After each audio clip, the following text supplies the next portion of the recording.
Hello. Hello, good evening. Good good evening evening sir. Sir.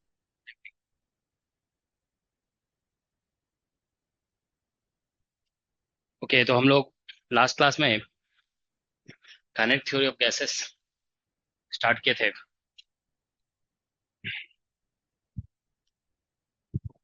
किसी को कोई doubt है अगर लास्ट क्लास से तो पूछ सकते हो।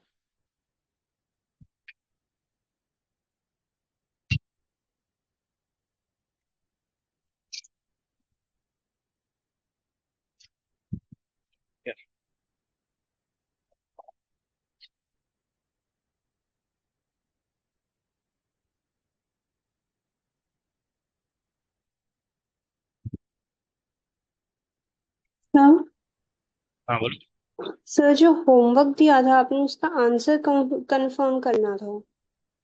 कितना आंसर आ रहा है उसका? पर उसका जीरो आ रहा है, अगर हम मतलब ओड फंक्शन आ रहा है ना, we X plus we Y. नहीं नहीं नहीं, V X plus we Y कैसे आएगा? टू डी में एवरेज वेलोसिटी अगर हम निकालते हैं तो। नहीं, वी और लेना जिस पड़ेगा ना, we x we Y plus we Y तो नहीं ले सकते हैं। सर अंडर रूट KT पाई/2 आ रहा है। चलो अभी डिस्कस करते हैं, ठीक है ना। वन डी में बस जीरो होता है, ठीक है ना, टू डी में जीरो नहीं होता है, ठीक है। देखो समझ में तो आएगा। Sir under root pi k t by two है मारा था। चलो हम, मुझे ध्यान नहीं है उसका आंसर क्या होता है, ठीक है, लेकिन अभी हम चलो कैलकुलेट करा देंगे, ठीक है। थ्री डी का और वन डी का ध्यान में रहता है, कभी कभी हम टू डी का भूल जाते हैं, ठीक है। तो देखिए, हम लोग थोड़ा सा रिकैप करते हैं लास्ट क्लास का, ठीक है, recap. Kinetic theory of gases important topic है, इससे क्वेश्चंस जो है ना पूछा जाता है। अच्छा, जस्ट ए मिनट, से problem.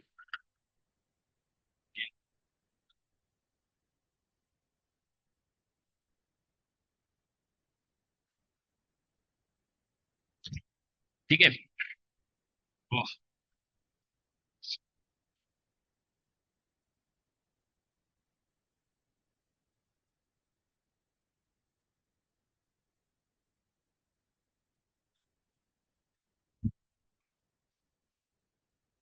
Recap of kinetic theory of gases. Mainly इसमें मैक्स देखिए, एक फॉर्मूला बताया गया लास्ट क्लास में आप लोग को, प्रेशर का 1/3, और ये M mass of each molecule of the gas था, और यहाँ पे एन भी लिखा हुआ था, ठीक है ना। और इधर लिखा हुआ था वी स्क्वायर एवरेज, इस तरह से लिखा गया था, ठीक है ना। तो इसको देखिए, आप ऐसे भी लिख दिया था हम लोग 1/, यहाँ पे ये जो एन वी है, एन वी, इसको हम लोग number of molecules per unit volume लिखे थे, ये नंबर डेंसिटी है, ठीक है। तो ये भी इधर आ जाएगा, तो ये भी लिख सकते हो इसको, और ये हो जाएगा 1/3, ठीक है ना, 1/3, और ये M N, M into N, और ये वी स्क्वायर हो जाएगा एवरेज। मतलब ये प्रेशर का फॉर्मूला तो है, इसको देखो थोड़ा सा जस्ट मॉडिफाई कर रहे हैं हम लोग, ठीक है ना। तो अब आप देखिए, इसको आप 3p ऐसे लिख दीजिए, 3p v/2 लिख दीजिए यहाँ पे, ठीक है ना। ये n हो जाएगा, और यहाँ पे हो जाएगा 1/2 m और वी स्क्वायर एवरेज, ठीक है ना। ऐसे लिख सकते हैं हम लोग। देखो, हमने 2 से दोनों साइड डिवाइड किया है, ठीक है ना, और m तो कांस्टेंट है ना, तो ये बस ऐसे भी एवरेज स्क्वायर जिसमें लिखा होता है ना, यहाँ लिख दिया। तो ये ईच पार्टिकल का जो है ना एवरेज काइनेटिक एनर्जी है, और इसको n से मल्टीप्लाई कर रहे हैं, तो ये ऑल पार्टिकल्स का टोटल काइनेटिक एनर्जी है। तो इसको बोल दिया जाता है total kinetic energy of the gas, ठीक है ना।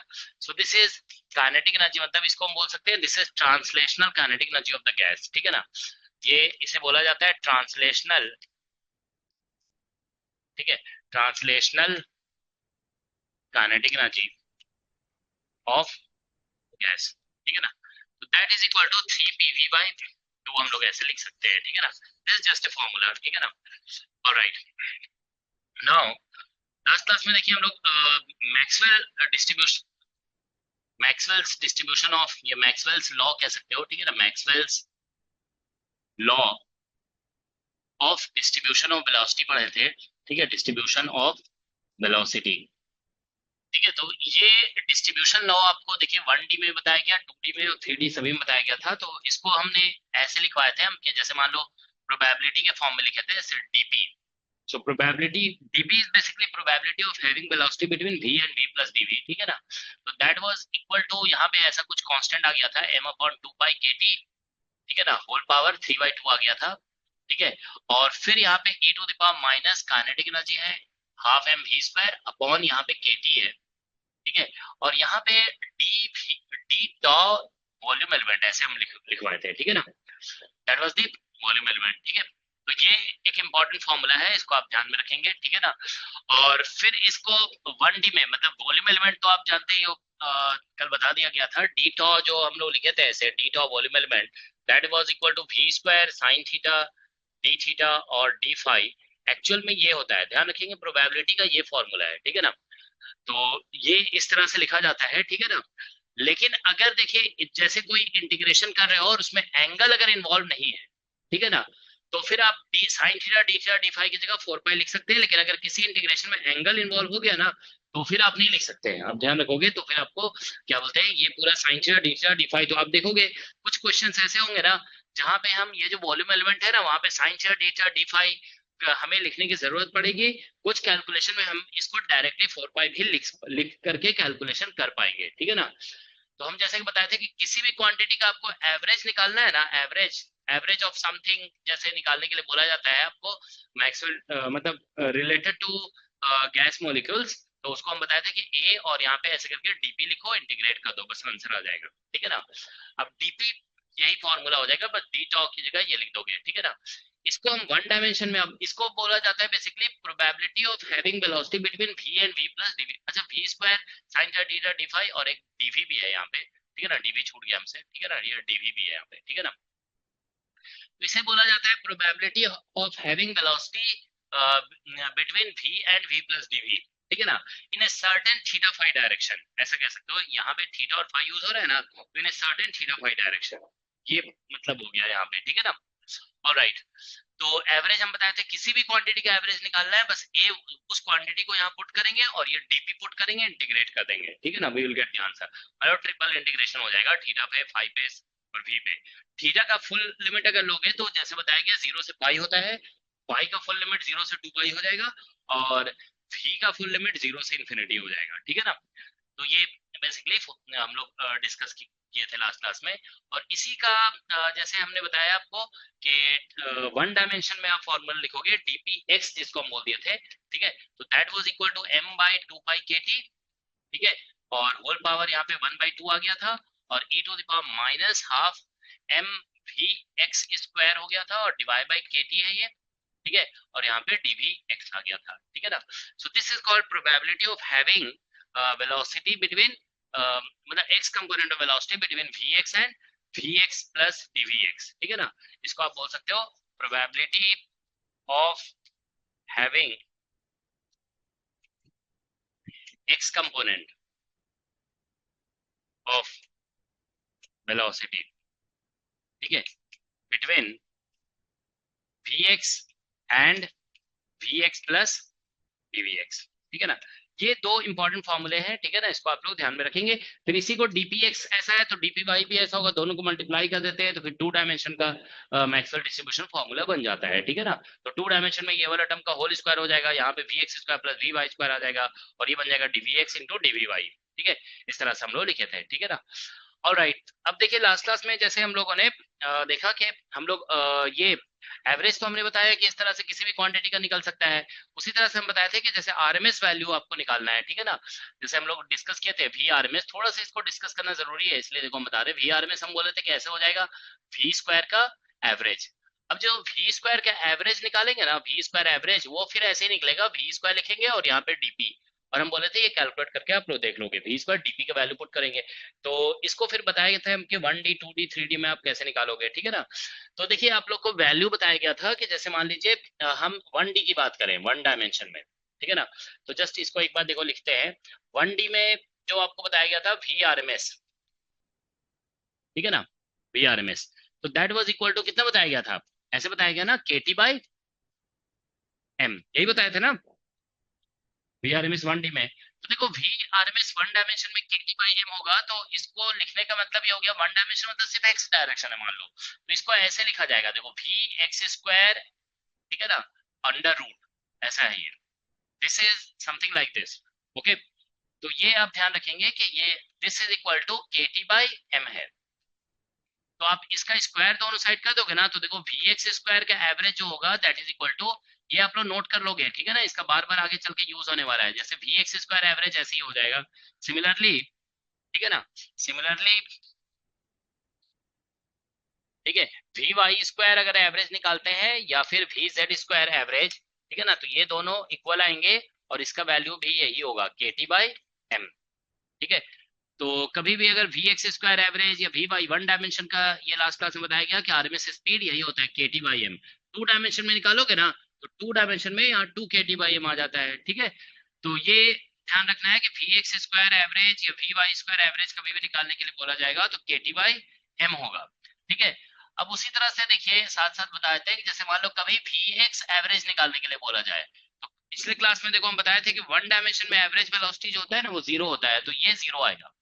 ठीक है, इसका रीजन सिंपल है, देखो वी एक्स जो होता है ना, देखो किसी भी क्वांटिटी का एक्स कंपोनेंट जैसे आप निकालते हो ना, पॉजिटिव भी हो सकता है नेगेटिव भी हो सकता है। जैसे मान लो कोई वेलोसिटी है ऐसे, तो हम पार्टिकल रैंडमली जा रहा है, मान लो पार्टिकल इधर जा रहा है, तो इसका एक कंपोनेंट लिखोगे, मान लो कभी तो टू आई कैप ऐसे आया, अगर पार्टिकल इधर जा रहा है तो वही यहाँ माइनस टू आई कैप आ जाएगा। ठीक है ना, एक्स कंपोनेंट लिखेंगे, जे कंपोनेंट समथिंग है, वाई कंपोनेंट समथिंग आएगा। ठीक है ना, तो मतलब देखो बताने का ये है ना कि एक्स कंपोनेंट पॉजिटिव भी हो सकता है और नेगेटिव भी हो सकता है, तो जब पार्टिकल का एक्स कंपोनेंट इधर भी हो सकता है इधर भी हो सकता है, तो अगर जितनी प्रोबेबिलिटी पॉजिटिव वैल्यू की है उतनी ही प्रोबेबिलिटी नेगेटिव वैल्यू की भी है, तो एवरेज तो जीरो होगा ही ना। ठीक है, तो इसीलिए एक्स कंपोनेंट का एवरेज वैल्यू ध्यान रखेंगे जीरो होता है। Is that okay? तो ये हमेशा ध्यान रखना है, ये जीरो होगा। ठीक है, उसी तरह से देखो अगर हम कभी क्वेश्चन में ऐसा आ गया कि ये सब आगे चलकर यूज होगा, ठीक है ना, जैसे मान लीजिए वी एक्स क्यूब का एवरेज निकालने के लिए बोला जाएगा तो भी जीरो होगा, ध्यान रखोगे, स्क्वायर जीरो नहीं होगा क्योंकि नेगेटिव का स्क्वायर कर देने पे पॉजिटिव हो जाता है। ठीक है ना, तो वी एक्स क्यूब भी जीरो होगा, उसी तरह से वी हायर पावर कोई भी ले लो आप, v x to the power five average ये भी जीरो होगा। ठीक है ना, और अगर आप जैसे मान लीजिए कभी v x multiplied by v y निकाल रहे हो ना, तो ये दोनों इंडिपेंडेंट माने जाते हैं, देखो कंपोनेंट जो होते हैं ना वो इंडिपेंडेंट होते हैं, तो मतलब ये ऐसे हो जाएगा वी एक्स एवरेज और multiplied by v y average, ऐसा होगा। तो फिर डेफिनेटली ये भी जीरो है और ये भी जीरो है, तो ये जीरो आ गया।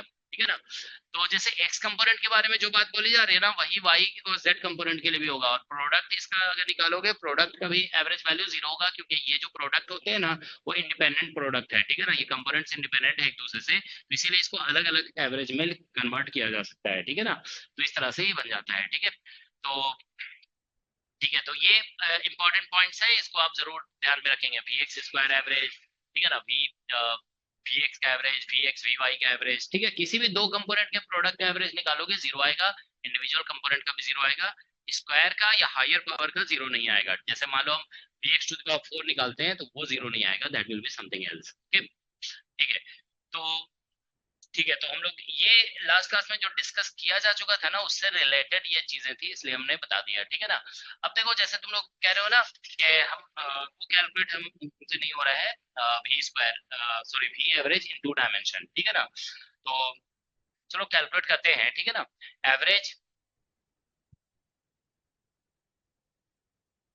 Speed of gas molecules in two dimension. ठीक है ना, टू डायमेंशन में एवरेज स्पीड निकाल रहे हैं, देखो स्पीड लिखा हुआ है, ठीक है ना, एवरेज स्पीड। ठीक है, तो देखिए क्या होगा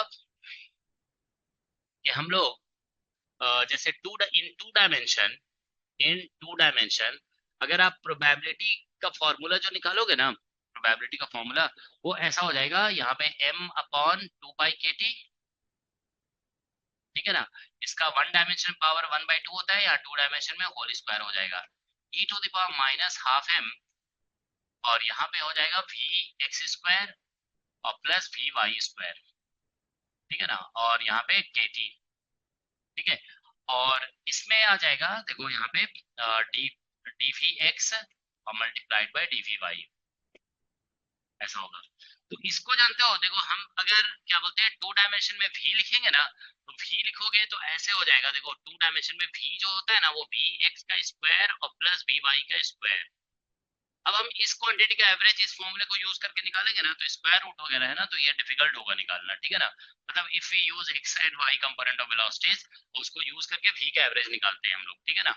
तो हमें v एवरेज जैसे पता करना है, ठीक है ना, तो v तो ऐसे एक्चुअल में डिफाइन ऐसे होगा ना, तो इसको यूज करना और ये कंपोनेंट्स यूज करना डिफिकल्ट होगा। तो इसीलिए हम लोग क्या करेंगे कि dp को मतलब हम समझ लो कि एक तरह से पोलर कोऑर्डिनेट में कन्वर्ट कर रहे हैं, ठीक है ना, इस फॉर्मूले को पोलर में। तो लास्ट क्लास में ऐसे बताया गया था ना, we x square plus we Y square, यहाँ से देखो ये वी स्क्वायर बन जाएगा, तो ये बन जाएगा देखो ऐसे m अपॉन टू पाई के टी, ठीक है ना, टू पाई के टी हो गया, और यहाँ पे एक्सपोनेंशियल माइनस हाफ m, और इसको लिख देंगे हम लोग वी स्क्वायर अपॉन के टी। और यहाँ पे याद है आप लोग को क्या बताया गया था, यहाँ पे क्या लिखोगे, डीवी एक्स डीवी वाई की जगह, लास्ट क्लास में बताए थे हम। टीवी ये डिग्री डी थीटा। हाँ, मतलब R D R D theta जैसा फॉर्मूला लिखा जाएगा, तो वी डी वी और डी थीटा ऐसे लिखना होगा, ठीक है ना।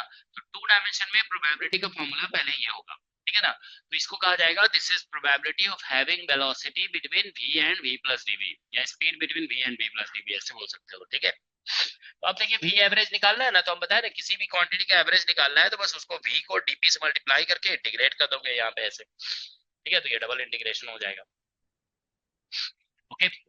तो ये आ जाएगा, तो देखो यहाँ से ये m अपॉन टू पाई के टी, ये तो आउटसाइड हो गया, ठीक है ना। और यहाँ पे इंटीग्रेशन करोगे ना, तो ये v आएगा, और यहाँ से भी v है, तो ये v स्क्वायर हो गया, और e to the power minus half m v square, और ये हो गया dv, ठीक है ना। And then you get here d theta, ठीक है। नाउ इसका लिमिट हो जाएगा 0 टू इन्फिनिटी, और इसका लिमिट 0 से 2 पाई कर सकते हो, ठीक है। तो अब ये इंटीग्रेशन देखिए डिफिकल्ट नहीं है, ये 2 पाई और इससे जो 2 पाई आएगा कैंसिल हो जाएगा, तो यहाँ पे आ जाएगा m upon two k T, ठीक है। और नहीं, m अपॉन के टी है ना, 2 पाई तो कैंसिल हो गया ना, तो m अपॉन के टी हो गया ये। और इसका इंटीग्रेशन करना है ना, सॉरी यहाँ पे के टी भी तो है, ये ऐसा है ना, यहाँ पे के टी है, तो इस पूरे टर्म को हम लोग टी पुट कर देंगे यहाँ पे, इसको टी पुट करो, तो टी पुट करोगे ना, तो देखो यहाँ पे e to the power minus t हो जाएगा, मतलब ऐसा साइड में लिख दे रहे हैं, put m we square upon two k t, ये जो है ना two k t that is equal to small t, तो यहाँ से v निकाल लोगे, v इज इक्वल टू आ जाएगा two k t upon m, और फिर t to the power half, ये आ गया, ठीक है, two k t upon m और t to the power half आ जाएगा, ठीक है ना। अब आप देखिए यहाँ से dv निकालेंगे हम लोग, dv, तो ये हो जाएगा two k t upon m, ठीक है ना, और 1/2 t to the power minus half, और फिर डी टी आ जाएगा, ठीक है ना, ऐसे लिखना होगा, ठीक है। तो चलिए पुट करते हैं, यहाँ पे डीवी की जगह आ जाएगा root under to k T, ठीक है ना, अपॉन एम, ठीक है, और यहाँ पे डी हाफ हो गया t to the power minus half, और डी टी ऐसा हो गया, ठीक है। और इधर v का वैल्यू वहां से पुट करोगे ना, v इक्वल टू, तो यहाँ से आ जाएगा two k t upon M, ठीक है, और t आ गया, ठीक है ना। तो यहाँ से देखिए आप लोग टू, ये के टी और m ये सब कैंसिल हो जाएगा, ठीक है ना, this things will cancel out, तो लिमिट यहाँ पे 0 टू इन्फिनिटी है, ठीक है। तो अब आप देखिए यहाँ पे root under to k t upon m, ये तो आ जाएगा यहाँ पे, ये बच जाएगा, ठीक है, ये टू और ये टू कैंसिल हो जाएगा, ठीक है ना।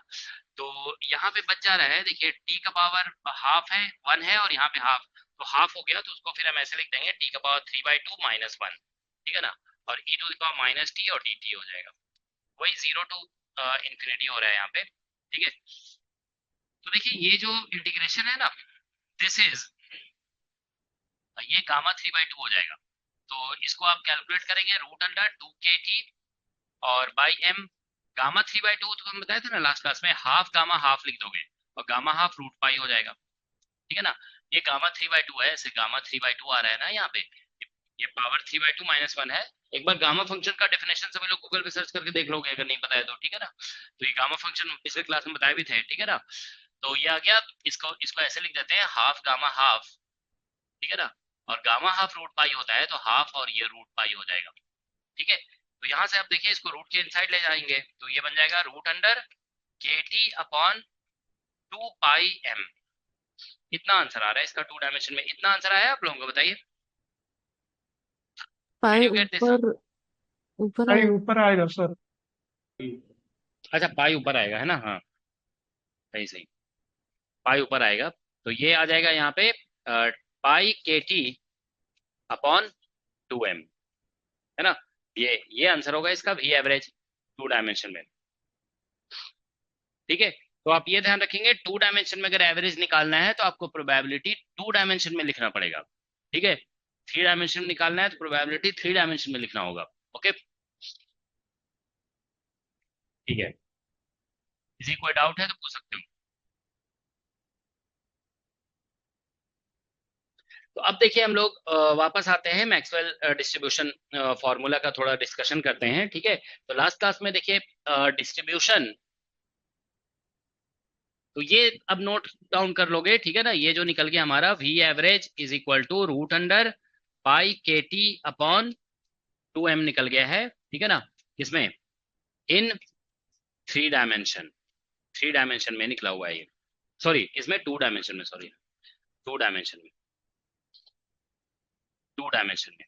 तो कल हम लोग लिखे थे ना वन डायमेंशन का एवरेज स्पीड जीरो, एवरेज अगर आप वी एवरेज निकालते हैं वन डायमेंशन में तो that is zero. Three dimension में आता है रूट एट के टी अपॉन पाई एम, यहाँ पे रूट एट के टी और नीचे आएगा पाई एम।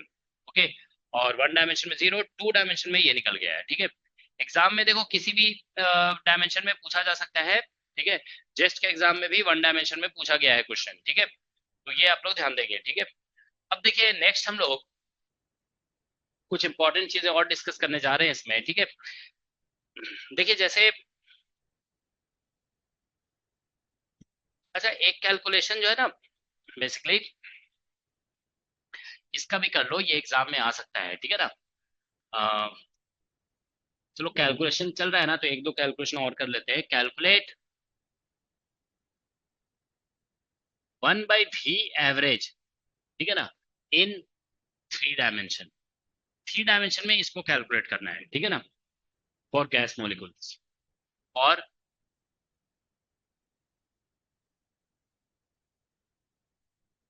Gas molecules. ठीक है ना, ये कभी कभी पूछा जा सकता है। ठीक है ना, ये इनफैक्ट ये पूछा गया है किसी एग्जाम में। ठीक है ना, तो जैसा कि हम बताए ना किसी का भी एवरेज निकालना है ना, तो जैसे वन बाई वी का एवरेज निकालना है तो हम क्या करेंगे, वन बाई वी लिखेंगे, यहाँ पे प्रोबेबिलिटी लिखेंगे, बस इंटीग्रेट कर देंगे। ठीक है ना, तो देखो कोई थीटा यहाँ पे इन्वॉल्व नहीं हो रहा है, there is no theta involve. ठीक है ना, तो हम लोग इसको ऐसे लिख देंगे, देखो वन बाई वी और डीपी का वैल्यू जो लिखा जाता है थ्री डायमेंशन में एम अपॉन टू पाई के टी, और होल पावर हो जाएगा थ्री बाई टू। ठीक है, और e to the power minus M we square upon two k t हो जाएगा यहाँ पे। ठीक है ना, और अब देखो यहाँ पे हमने बताया था ना डी टॉ लिखते हैं वॉल्यूम वेलोसिटी स्पेस में, तो उसका वैल्यू ऐसे लिख दोगे वी स्क्वायर डी वी, और फिर sine theta D theta d phi जो आता है, देखो यहाँ पे कोई एंगल का इंटीग्रेशन नहीं है ना तो उसको फोर पाई लिख देंगे हम लोग। Is that all right? तो इस तरह से लिखा जाएगा, और लिमिट इसका जीरो टू इन्फिनिटी कर दोगे। ठीक है, तो यहां से अब आप इंटीग्रेशन करेंगे, देखिए यहाँ पे m अपॉन टू पाई के टी, ठीक है ना, sorry to pi k T whole power है इसका थ्री बाई टू, और इधर से देखिए एक भी कैंसिल हो जाएगा, इसको जैसा कि सब्स्टिट्यूशन हम लोग करते हैं ना वैसे ही सब्स्टिट्यूशन कर देंगे इसका e to power minus t. ठीक है ना, ये हो जाएगा। ठीक है, बच जाएगा यहाँ पे we D we.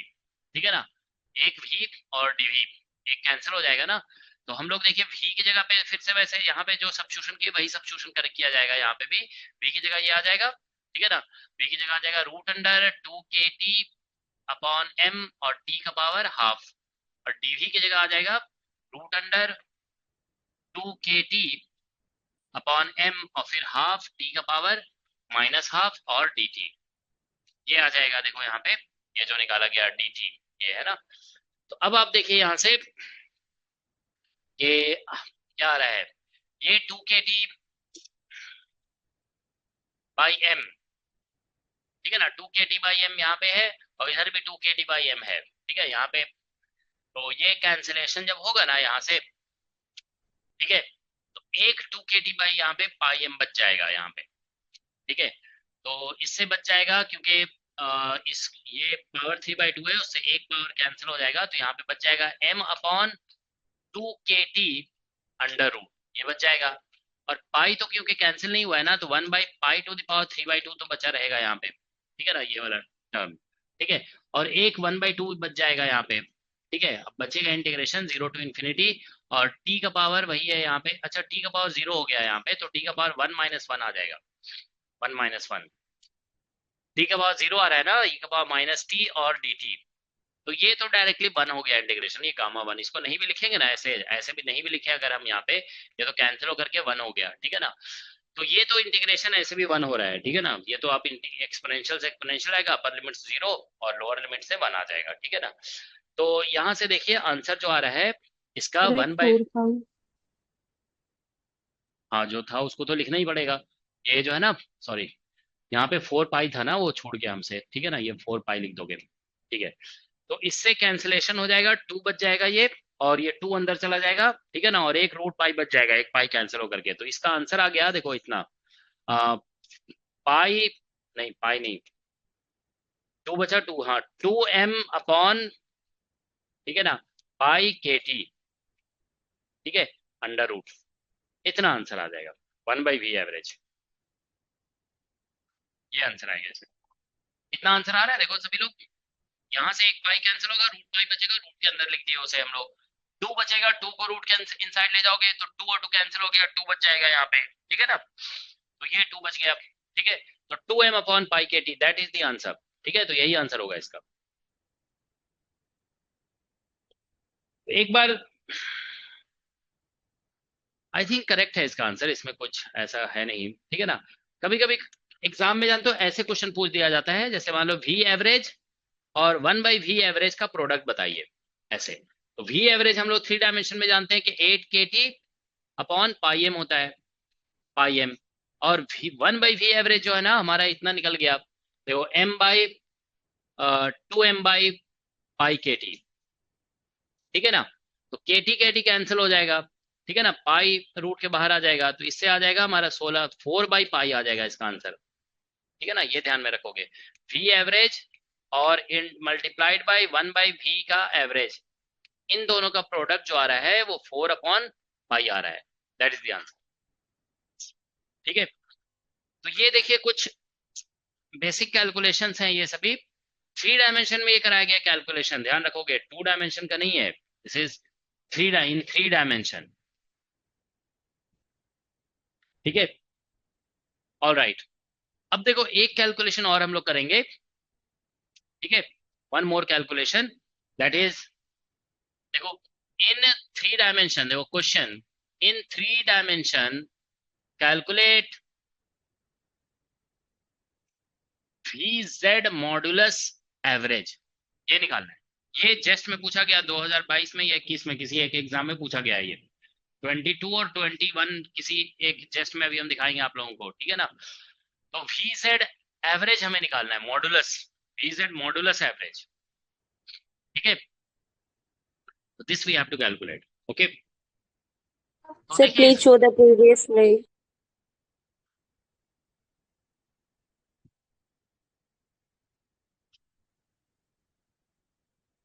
Done, sir. ठीक है, so this calculation we have to do, okay. 3 dimension में करना है कैलकुलेशन, तो देखिए कैसे करेंगे। इसमें देखो जैसे मान लेते हैं ये z डायरेक्शन है, सपोज कोई गैस मॉलिक्यूल है, वो उसका डायरेक्शन ऑफ वेलोसिटी रैंडम होता है ना, ऐसा तो नहीं कि z में ही जा रहा होगा, it might be going 3 dimension है तो किसी भी डायरेक्शन में जा सकता है। दिस एंगल इज थीटा, ठीक है। तो सबसे पहली बात तो यहाँ पे देखिए vz जो होगा ना वो ऐसा हो जाएगा v cos theta, it is v cos theta, ठीक है ना। अब हमें vz मॉडुलस एवरेज करना है, we have to make vz modulus average, ठीक है ना। तो मॉडुलस का मतलब ये हो गया कि हमें जो है ना इसमें सिर्फ, चलो ठीक है मॉडुलस एवरेज करते हैं अभी, ठीक है ना, देखते हैं क्या आता है। VZ मॉडुलस और एवरेज, ऐसे तो हम ऐसे लिख देंगे VZ मॉडुलस, ऐसे, ठीक है ना। VZ मॉडुलस और एवरेज करना है, तो आपको पता ही है एवरेज करने के लिए वो डीपी से मल्टीप्लाई करो, किसी भी क्वांटिटी का एवरेज निकालना है ना तो डीपी जो बताया गया उससे मल्टीप्लाई करिए प्रोबेबिलिटी से, और उसको इंटीग्रेट कर देंगे, ठीक है ना। क्वांटम जैसा कॉन्सेप्ट है कि एवरेज जो निकलता है ना वो प्रोबेबिलिटी से मल्टीप्लाई होकर के निकलता है, ठीक है ना। समझ लो ना, देखो क्वांटम में भी किसी भी क्वांटिटी का एक्सपेक्टेशन वैल्यू निकालते हो ना, तो ऐसे निकलता है ना, देखो साई स्टार, यहाँ पे ऑपरेटर आ जाता है, साई लिखते हैं, और यहाँ पे मान लो वन डायमेंशन है तो dx लिख देते हैं, ठीक है ना। तो इस तरह से लिखा जाता है। अब आप नोटिस करिए कि साई स्टार साई अगर ऐसे, मतलब ये तो क्वांटम में लिखने का तरीका है, बट ऐसे देखिए तो साई स्टार और साई क्या होता है, प्रोबेबिलिटी डेंसिटी। और प्रोबेबिलिटी डेंसिटी को dx से जब मल्टीप्लाई करते हैं तो क्या बनता है, प्रोबेबिलिटी बन जाता है, probability of finding the particle between x and x plus dx। तो ये जो साई स्टार साई और dx मिलकर के जो है ना प्रोबेबिलिटी देते हैं, तो ये प्रोबेबिलिटी हो गया, और उसको आप देख रहे हो a से मल्टीप्लाई कर रहे हो आप, ठीक है ना। तो बस यही है प्रोबेबिलिटी। देखो जैसे ए का एवरेज निकालना है तो हम ए को प्रोबेबिलिटी से मल्टीप्लाई करते रहे, तो वही है यहाँ पे भी। आपको वी जेड मॉडुलस का एवरेज निकालना है तो वी जेड मॉडुलस को प्रोबेबिलिटी से मल्टीप्लाई करोगे and you will integrate it, ठीक है ना। तो ये जनरल कॉन्सेप्ट है एवरेज निकालने का, पूरी मैथमेटिक्स में यही यूज होता है, ठीक है ना, यही क्वांटम में भी यूज हो रहा है, ठीक है। तो अब आप देखिए कि जैसे थ्री डायमेंशन है तो हमने बताया ना आपको, वी जेड को हम लोग ऐसे लिखेंगे वी कॉस थीटा मॉडुलस। तो एक्चुअल में v तो मैग्नीट्यूड है ना, तो v का मॉडुलस लिखने लिखने की कोई बात नहीं है, ठीक है। चलो dp अभी ऐसे ही रहने देते हैं, dp ऐसे रहने दो, ठीक है ना। तो देखिए v बाहर हो जाएगा, ठीक है ना, v विल बी आउटसाइड, ठीक है ना। और यहाँ पे cos थीटा मॉडुलस, और ये dp हो गया, ये एवरेज निकाल रहे हैं। Is that okay? क्योंकि देखो v मैग्नीट्यूड है ना, दिस इज जस्ट मैग्नीट्यूड, तो ये तो बाहर कर देंगे मॉडुलस मतलब ये इसको cos थीटा नेगेटिव भी हो सकता है ना, तो इसको ये पॉजिटिव बना रहा है, ठीक है ना। अब देखिए मॉडुलस अगर नहीं होगा तब तो जीरो ही आंसर आ जाएगा ना, क्योंकि आप जानते हो मॉडुलस इज ऑलवेज पॉजिटिव। तो जैसे मान लीजिए पार्टिकल चाहे अपवर्ड जा रहा है या डाउनवर्ड जा रहा है, इसका वेलोसिटी ये नेगेटिव होगा, उसका मॉडुलस ले लेंगे तो वो भी पॉजिटिव हो जाएगा, that will also become positive. Is that okay? तो इसीलिए it doesn't matter whether it is going upward और इट इज गोइंग डाउनवर्ड, ठीक है ना, v z modulus is positive, okay. So therefore we will get positive value, so this vz modulus is not going to be zero, okay, it will be non zero, okay, ठीक है।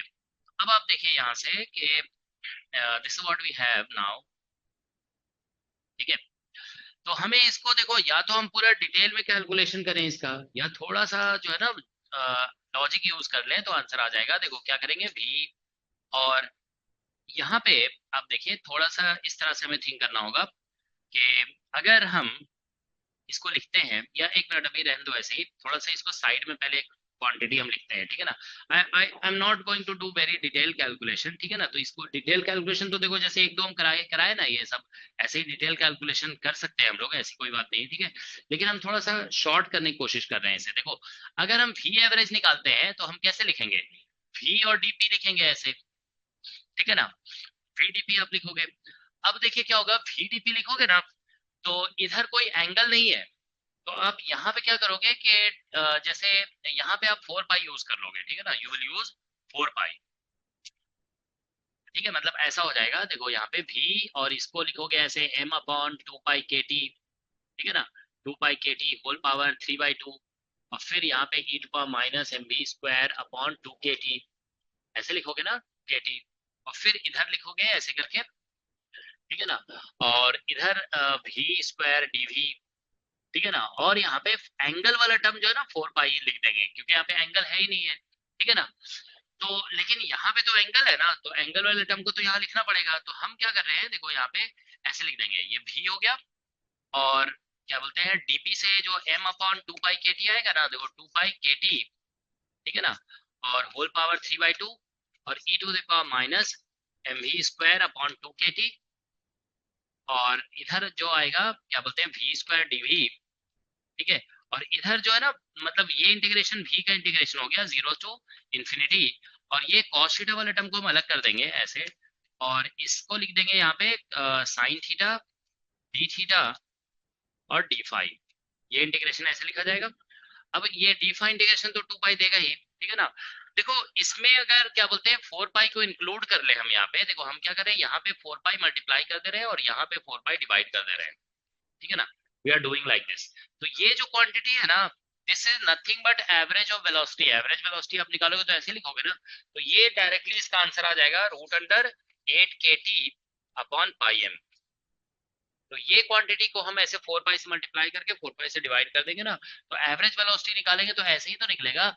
और इसी का value 3 dimension में root under 8 kT upon pi m निकलता है, ये आ गया।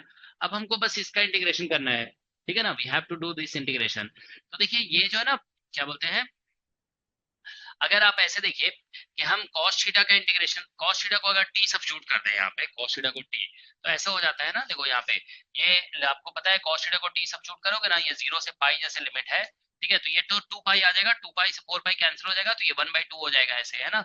और इसको cos थीटा को t सब्स्टिट्यूट करोगे ना, तो ये मॉडुलस t हो जाएगा, और यहाँ पे हो जाएगा ये dt, और ये -1 से +1 लिमिट हो जाएगा, ठीक है ना।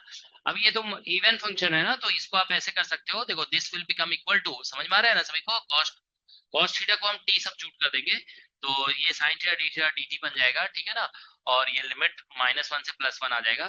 तो इसको आप ऐसे कर सकते हैं, इवन फंक्शन है तो 0 से 1 कर दीजिए, और 0 से 1 में फिर 2 से मल्टीप्लाई करेंगे, 2 खत्म हो जाएगा, तो फिर 0 से 1 में बेसिकली क्या है कि ये पॉजिटिव इंटरवल है ना, तो t मॉडुलस t बन जाएगा, और t dt इंटीग्रेशन से 1/2 आ जाएगा, ठीक है ना, तो इसका आंसर 1/2 हो जाएगा, ठीक है। तो इसीलिए इसका आंसर आ जाएगा 8 kT अपॉन पाई एम, ठीक है ना, ये और इनटू यहाँ पे 1/2 आ जाएगा, तो इसलिए इसका आंसर हो गया 2 kT upon pi m, that's the answer, ठीक है। ये इंटीग्रेशन समझ में आ गया ना सभी को, यहाँ पे बस छोटा सा इंटीग्रेशन है, -1 से +1 है, 2 से मल्टीप्लाई कर दो, 0 से 1 कर दो, और 0 से 1 पॉजिटिव इंटरवल हो गया ना, तो मॉडुलस टी की जगह सिर्फ टी लिख दोगे आप, तो सिर्फ टी लिख दोगे तो टी डी टी का इंटीग्रेशन t²/2, अपर लिमिट से 1 आ जाएगा, तो मतलब 1/2 हो जाएगा, वही 1/2 लिख दिया गया, ठीक है। So that's the answer. 4 pi divide में है। 4 पाई डिवाइड में तो यहाँ से 2 पाई भी तो आएगा ना, ये वाला, यहाँ से 2 पाई आया, 4 पाई कैंसिल होकर के 1/2, अच्छा वही तो 1/2 यहाँ लिख दिया। ओके। तुम लोग को ये समझ में आया ना, ये जो हम बताए यहाँ पे कि हम पूरा इंटीग्रेशन नहीं किए, हम इसको रिलेट, मतलब ये एवरेज वेलोसिटी से रिलेट कर दिए, we have related it to average velocity, is that okay? Sir वो डीपी में 4 पाई तो ऑलरेडी है, तो हम अलग से डिवाइड क्यों कर रहे हैं दूसरे दूसरे कंपोनेंट को? कहाँ पे है 4 पाई, का है ही नहीं, 4 पाई कहाँ है? जब हम वी लिखा हुआ राइट, है। ये तो d sine theta D theta d phi लिखे हुए हैं ना, इसी से तो 4 पाई आता है, इसको कहाँ लिखे है, ये तो अलग से लिखे हुए हैं ना यहाँ पे, यस सर, यस सर। ठीक है।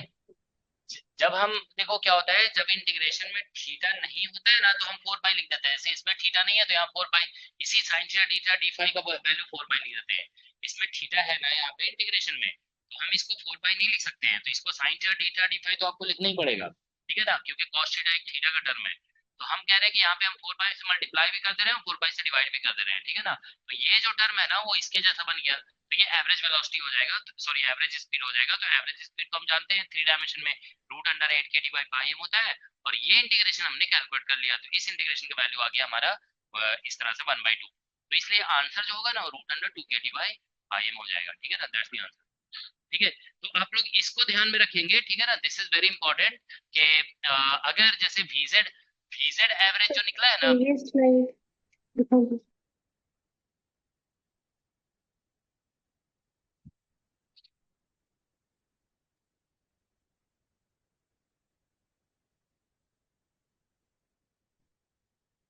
Done sir. ठीक है, तो आप लोग देखिए वीजेड एवरेज निकला, वीजेड मॉडुलस एवरेज निकला है, ठीक है ना, वीजेड मॉडुलस एवरेज जो निकला है ना, वही निकलेगा v x, sorry v x modulus average, सारे कंपोनेंट एक जैसे होते हैं ना, तो यही निकलेगा वी वाई मॉडुलस एवरेज भी, ठीक है। तो किसी का भी एवरेज मॉडुलस निकल जाएगा ना, आंसर यही होगा, कितना आंसर आया हमारा 2 kT अपॉन पाई एम, यही आंसर होगा सभी का, दैट्स द आंसर, ठीक है। तो चाहे वी एक्स एवरेज बोला जाए या वी वाई एवरेज, या sorry v x modulus average, v y modulus, या वी जेड मॉडुलस एवरेज, और ये आप ध्यान रखना है कि वी एक्स एवरेज हम बता चुके हैं आपको, वी वाई एवरेज, ठीक है ना, और equal to v z average, अगर ये निकालने के लिए बोला जाता है तो दिस इज इक्वल टू 0 है, ये 0 है, ठीक है, दैट इज 0,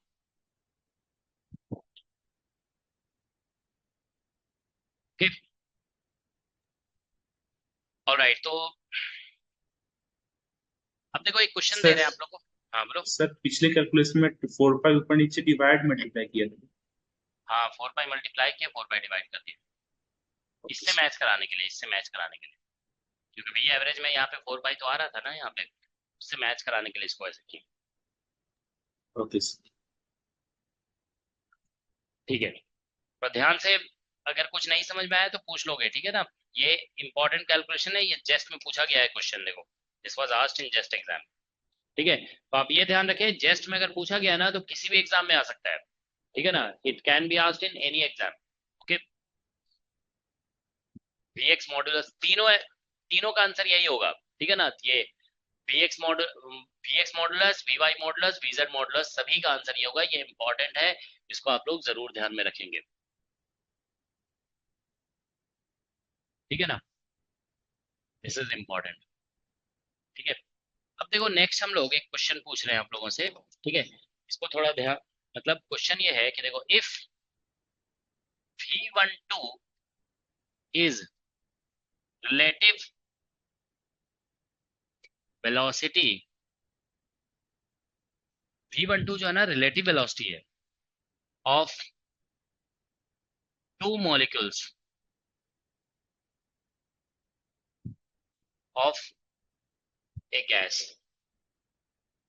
ठीक है, gas obeying Maxwell's distribution law.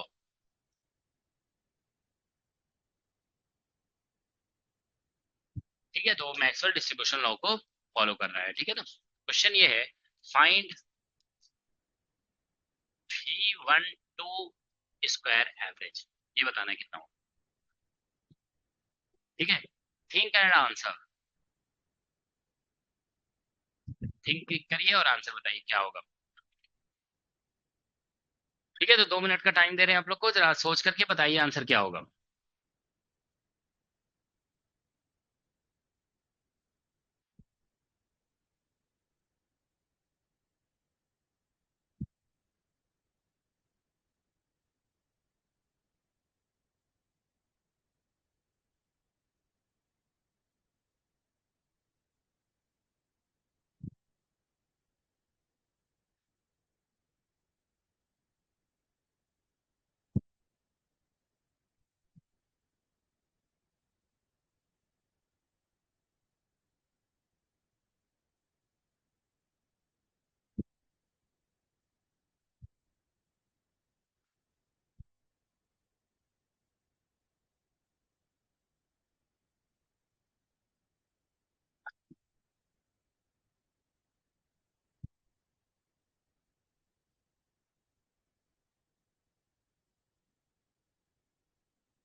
Sir 2 kT/m।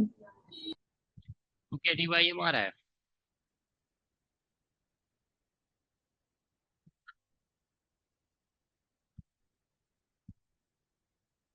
देखो सभी लोग क्या आ रहा है, क्वेश्चन हम देख रहे केटी हो। भाई हमारा 2 kT/m आ रहा है, √6 kT/m। √6 yes sir. kT/m। अच्छा, तो 3D में है ना हाँ सर? हाँ, 3D है, 3D तो है ही है, सर √6 ही आ रहा है। 6 आ रहा है ना, ठीक है। एक मिनट, वो क्वेश्चन जो है ना जेस्ट में जो आया था वो हम देख रहे हैं, ठीक है। एक और लोग, सभी लोग देख लो जरा क्या आ रहा है। हाँ देखो, मिल गया हमें, √6 kT/m। देखो ये हम शो कर रहे हैं तुम लोग को, ये जो हमारा आंसर आया था ना, ये क्वेश्चन देखो जेस्ट 2021 में आया है, ठीक है ना, देखो यहाँ पे लिखा है ना, an ideal gas at temperature T is composed of particles of mass m with x component of velocity vx, average value of vx modulus, देखो पूछ दिया है ना, vx modulus का एवरेज वैल्यू, ठीक है। इसका आंसर ये आएगा, देखो अभी हम लोगों ने निकाला ना 2 kT/m, दैट्स द आंसर, ठीक है। तो डी ऑप्शन इसमें करेक्ट है, ठीक है।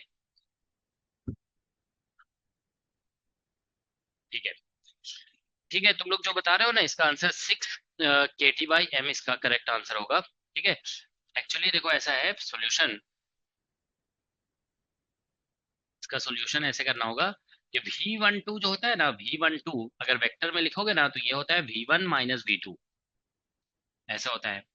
तो अगर आप V12 मॉडुलस का स्क्वायर करोगे ना तो, या ऐसे लिख देते हैं, देखो V12 मॉडुलस जो होता है ना, मॉडुलस उसको ऐसे लिखा जाता है V1 square plus V2 square और माइनस 2V1, ठीक है ना, ऐसे लिखा जाता है V1 इंटू V2 और कॉस थीटा। थीटा इन दोनों वेक्टर के बीच में एंगल होता है, ठीक है ना। V12 मॉडुलस ये है, V12 मॉडुलस का स्क्वायर अगर करेंगे तो ऐसा बन जाएगा V1 square plus V2 square और माइनस 2, और इसको ये जो V1 V2 कॉस थीटा लिखा हुआ है ना, ये V1 डॉट V2 आप लिख सकते हो ऐसे, ठीक है ना, V1 डॉट V2, ठीक है ना। तो अब आप देखिए यहाँ से V12 स्क्वायर जब हम लिखेंगे ऐसे, ठीक है ना, एवरेज, तो ये ऐसे बन जाएगा V1 स्क्वायर का एवरेज, ये किसी एक पार्टिकल का स्पीड है, और V2 स्क्वायर एवरेज, ठीक है ना, और माइनस, ठीक है ना। यहाँ पे देखो डॉट प्रोडक्ट है ना, तो इसको आप ऐसे लिख सकते हो, मतलब इसे ऐसे लिख सकते हैं V1x into V2x plus V1y और V2y प्लस V3 V1z और V2z। अब इसका एवरेज ऐसे लिख सकते हो, ठीक है ना। ठीक है, तो ये आ गया। अब देखिए 3 डायमेंशन में जैसे हम आरएमएस स्पीड लिखते हैं ना, यहाँ पे देखो साइड में लिख दे रहे हैं वी आरएमएस, तो ये ऐसे लिखा जाता है root under v square average, ऐसे ही तो लिखते हैं, root under average of v square. अब वी आरएमएस जैसे 3 डायमेंशन में होता है 3 kT/m, तो ये हो जाएगा root under v square average, ठीक है ना, ऐसे। तो अब दोनों साइड स्क्वायर करोगे तो वी स्क्वायर एवरेज कितना निकल रहा है, 3 kT/m निकल रहा है। वी एक्स स्क्वायर का हम बताए थे एवरेज kT/m निकलता है, ठीक है ना। तो ऐसा है, तो देखो इसका एवरेज जो निकलेगा ना वो हो जाएगा 3 kT/m, ठीक है ना, m, और प्लस 3 kT/m और माइनस, देखो यहाँ पे V1x आ गया ना, तो ये एवरेज जब करोगे ना तो ये अलग अलग पार्टिकल एक दूसरे से इंडिपेंडेंट होते हैं ना, तो यहाँ पे ऐसा हो जाएगा -2 टाइम्स, और ये मतलब ऐसे बन जाएगा V1x का एवरेज, फिर आ जाएगा V2x का एवरेज, प्लस यहाँ पे आ जाएगा V1y एवरेज, और ये हो जाएगा V2y एवरेज, ठीक है ना, प्लस V1z एवरेज, और यहाँ पे आ जाएगा V2z एवरेज, ठीक है ना। This is what you get. तो बस ये जीरो आ जाएंगे सभी, ठीक है ना, ऑल दीज आर जीरो, ठीक है। तो इसीलिए इसका आंसर होगा, ठीक है ना, अगर आप रिलेटिव वेलोसिटी का एवरेज निकालते हैं V12 स्क्वायर एवरेज अगर आप निकालोगे ना तो 6 kT/m आ जाएगा, ठीक है, दैट्स द आंसर। तो ये सब क्वेश्चन देखो स्टैंडर्ड क्वेश्चंस हैं, क्योंकि एग्जाम में एज इट इज भी आ जा सकता है, ठीक है ना, जो यहाँ पे कराया जा रहा है सेम क्वेश्चन आ जा सकता है, ठीक है ना। यहाँ पे V12 दो पार्टिकल्स की रिलेटिव वेलोसिटी का स्क्वायर का एवरेज निकालते हैं, ठीक है ना, तो ये आ जाएगा। तो इसका मतलब है कि RMS value of relative velocity निकालेंगे ना, अगर हम देखिए आरएमएस रिलेटिव वेलोसिटी का आरएमएस मतलब V12 आरएमएस ऐसे निकालेंगे, तो ये ऐसा हो जाएगा आरएमएस, तो ये ऐसे लिखोगे ना root of mean of V12 का स्क्वायर, तो that will become equal to 6 kT/m। तो RMS value of relative velocity ध्यान रखना है 6 kT/m, RMS value of velocity जो निकल रहा है वो 3 kT/m निकल रहा है 3 डायमेंशन में। तो आरएमएस वैल्यू ऑफ अगर हम निकालते हैं रिलेटिव वेलोसिटी तो दैट इज 6 kT/m आ रहा है, ठीक है। तो this is RMS value of relative velocity, ठीक है ना, इसको बोलोगे आप RMS value of relative velocity, ठीक है, RMS value of relative velocity, ठीक है। तो इस तरह के क्वेश्चंस देखो एवरेज वगैरह का जो है ना बहुत पूछा जाता है एग्जाम में, सभी एग्जाम में पूछा गया है इस टॉपिक से क्वेश्चन, बहुत आसान क्वेश्चंस होते हैं। बस ये जो अभी स्टार्टिंग से बताया गया ना ये सब ध्यान रखोगे, जैसे ये सब देखो यहाँ पे बताया गया था, कहाँ गया हम लोग इससे स्टार्ट किए थे, ठीक है ना, ये सब जो बताया गया ना वी एक्स एवरेज, फिर वी एक्स का क्या बताया था, वी एक्स स्क्वायर का जो एवरेज है, ठीक है ना, kT/m। अभी आपने देखा कि वी स्क्वायर का जो एवरेज है, वी स्क्वायर एवरेज 3 डायमेंशन में अगर लिखोगे 3 डायमेंशन में तो ये आ जाएगा 3 kT/m, ठीक है ना, आरएमएस से निकल रहा है। तो उसी तरह से वी स्क्वायर एवरेज अगर आप लिखोगे टू डायमेंशन में तो ये आ जाएगा 2 kT/m।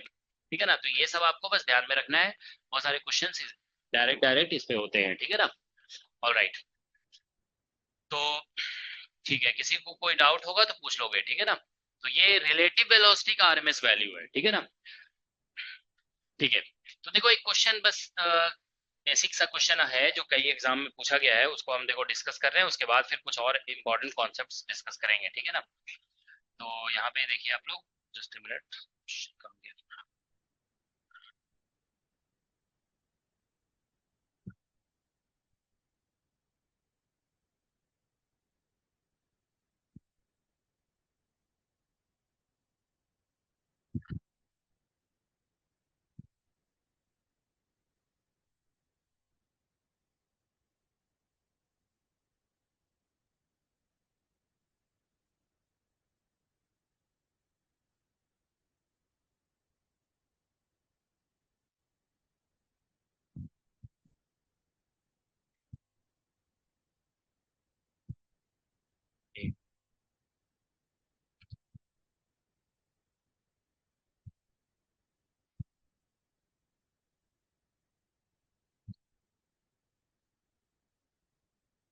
ठीक है। इसमें काइनेटिक थ्योरी का एक असाइनमेंट है, आप लोग उस असाइनमेंट के क्वेश्चंस देख लेंगे, ठीक है।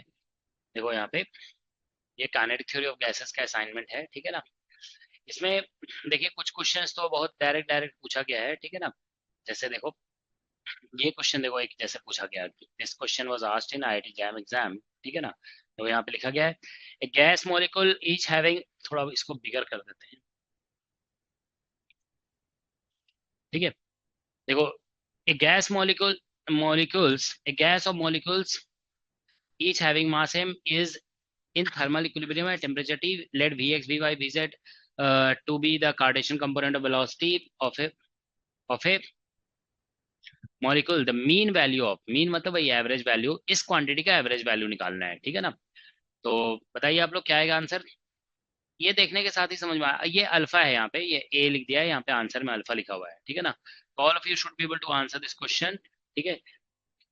समझ में आ रहा है सभी को क्या आएगा आंसर।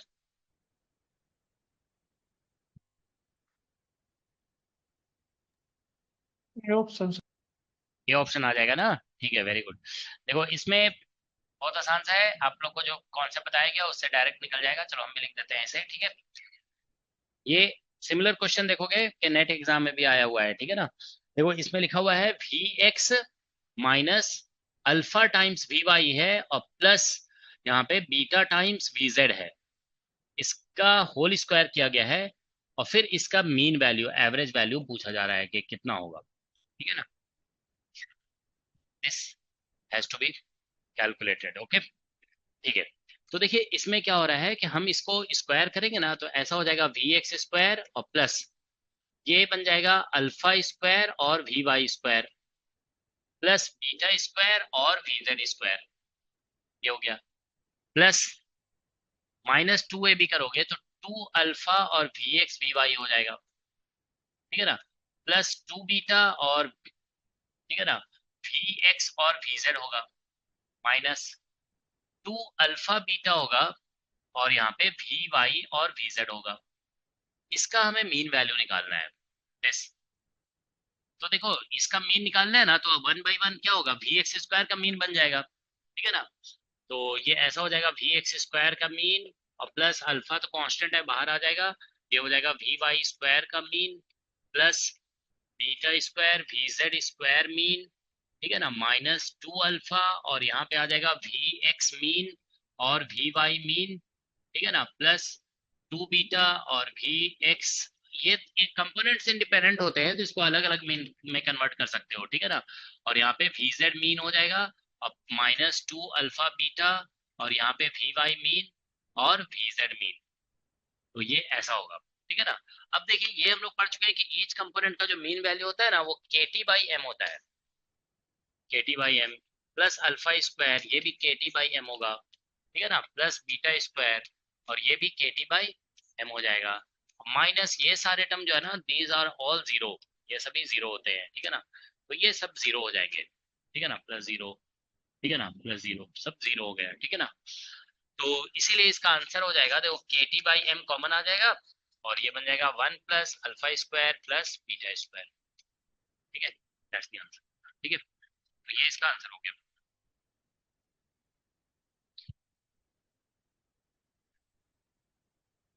ठीक है। तो देखो एक सिमिलर क्वेश्चन और दिखा रहे हैं, ठीक है ना, this was from jam exam, ठीक है ना। अब इसका आंसर क्या होगा, इसका आंसर बताइए जरा जल्दी से आप लोग, देखो जस्ट 2015 में पूछा गया है। What is the answer of this question, question number 19। 0।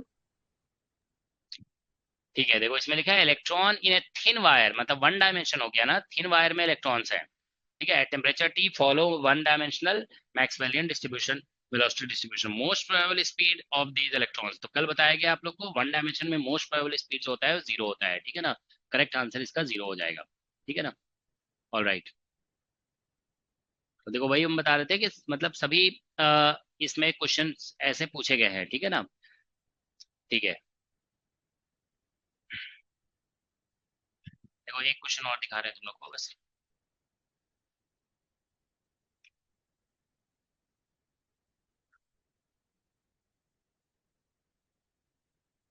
हाँ देखो ये क्वेश्चन देखो नेट में पूछा गया, दिस वन देखो है ना, जैसा जैम में क्वेश्चन आया वैसे ही नेट में, जैम में देखो पहले आया है 2010 में आया था जैम में, नेट में अभी आया है, ठीक है ना। ये देखो क्या लिखा था, speed v of molecule of mass m of an ideal gas obeys Maxwell's distribution law of velocity at an equilibrium लेट, सब लैंग्वेज भी वैसे ही लिखा हुआ है, ठीक है ना। और इस क्वांटिटी को निकालने के लिए बोला गया है। नेट का क्वेश्चन देख रहे हो ज्यादा आसान है, जैम का थोड़ा टफ है, उसमें 3 टर्म्स दिए हुए थे, इसमें 2 ही दिया हुआ है। क्या आंसर आ गया, ऑप्शन बी। ऑप्शन बी आ जाएगा, ठीक है ना। ऑल राइट, तो ये ऑप्शन बी आ गया, ठीक है। कभी कभी जानते हो ऐसे क्वेश्चंस भी आ जाते हैं एग्जाम में, देखो ये सब ratio, ratio of RMS speed to most probable speed, ठीक है ना, ऐसे इस तरह का आसान सा क्वेश्चन भी आ जाता है, ठीक है ना। ऑल राइट, ठीक है। देखो जैसे नेट में पूछा ना, देखो यहाँ पे हम देख रहे हो, ये देख रहे हो एक ही टाइप के क्वेश्चन, देखो ये सभी एग्जाम में आए हुए हैं, देख रहे हो। यहाँ पे देखो आईएससी में पूछा गया रेशियो ऑफ आरएमएस और मोस्ट प्रोबेबल, ठीक है ना। यहाँ पे ये तो ऐसे ही आ गया, ठीक है। ये देखो यहाँ पे आर मोस्ट प्रोबेबल और आरएमएस का रेशियो नेट एग्जाम में पूछ दिया है, ठीक है ना। कौन सा आंसर होगा इसका, what is the answer of 71।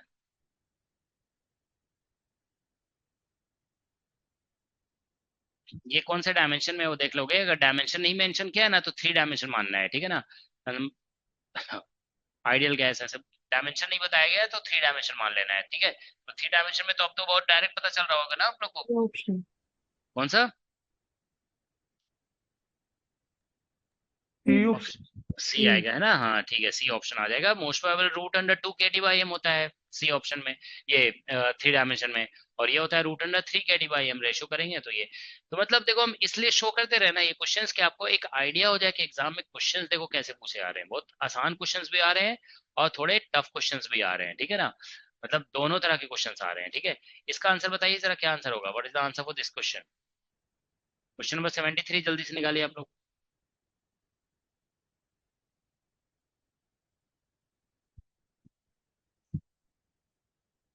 अच्छा देखो ये जो अभी हम कराए ना वो क्वेश्चन देखो यहाँ पे दिया हुआ है, देखो दिस वन, ये लिखा है ना, देखो एक gas molecule of which have mass m is at equilibrium at absolute temperature, root mean square of the relative velocity, RMS value of relative velocity देखो निकालने के लिए बोल दिया गया, करेक्ट आंसर 6 kT/m आ जाएगा, ये हमने करा दिया है, ठीक है ना। ये तो डायरेक्ट निकल जाएगा ना, देखो वी एक्स एवरेज कितना हो जाएगा, जीरो हो जाएगा, और वी एक्स स्क्वायर एवरेज में कन्वर्ट हो जाएगा ये, ठीक है ना, ये तो जीरो हो गया ना डायरेक्टली, ठीक है।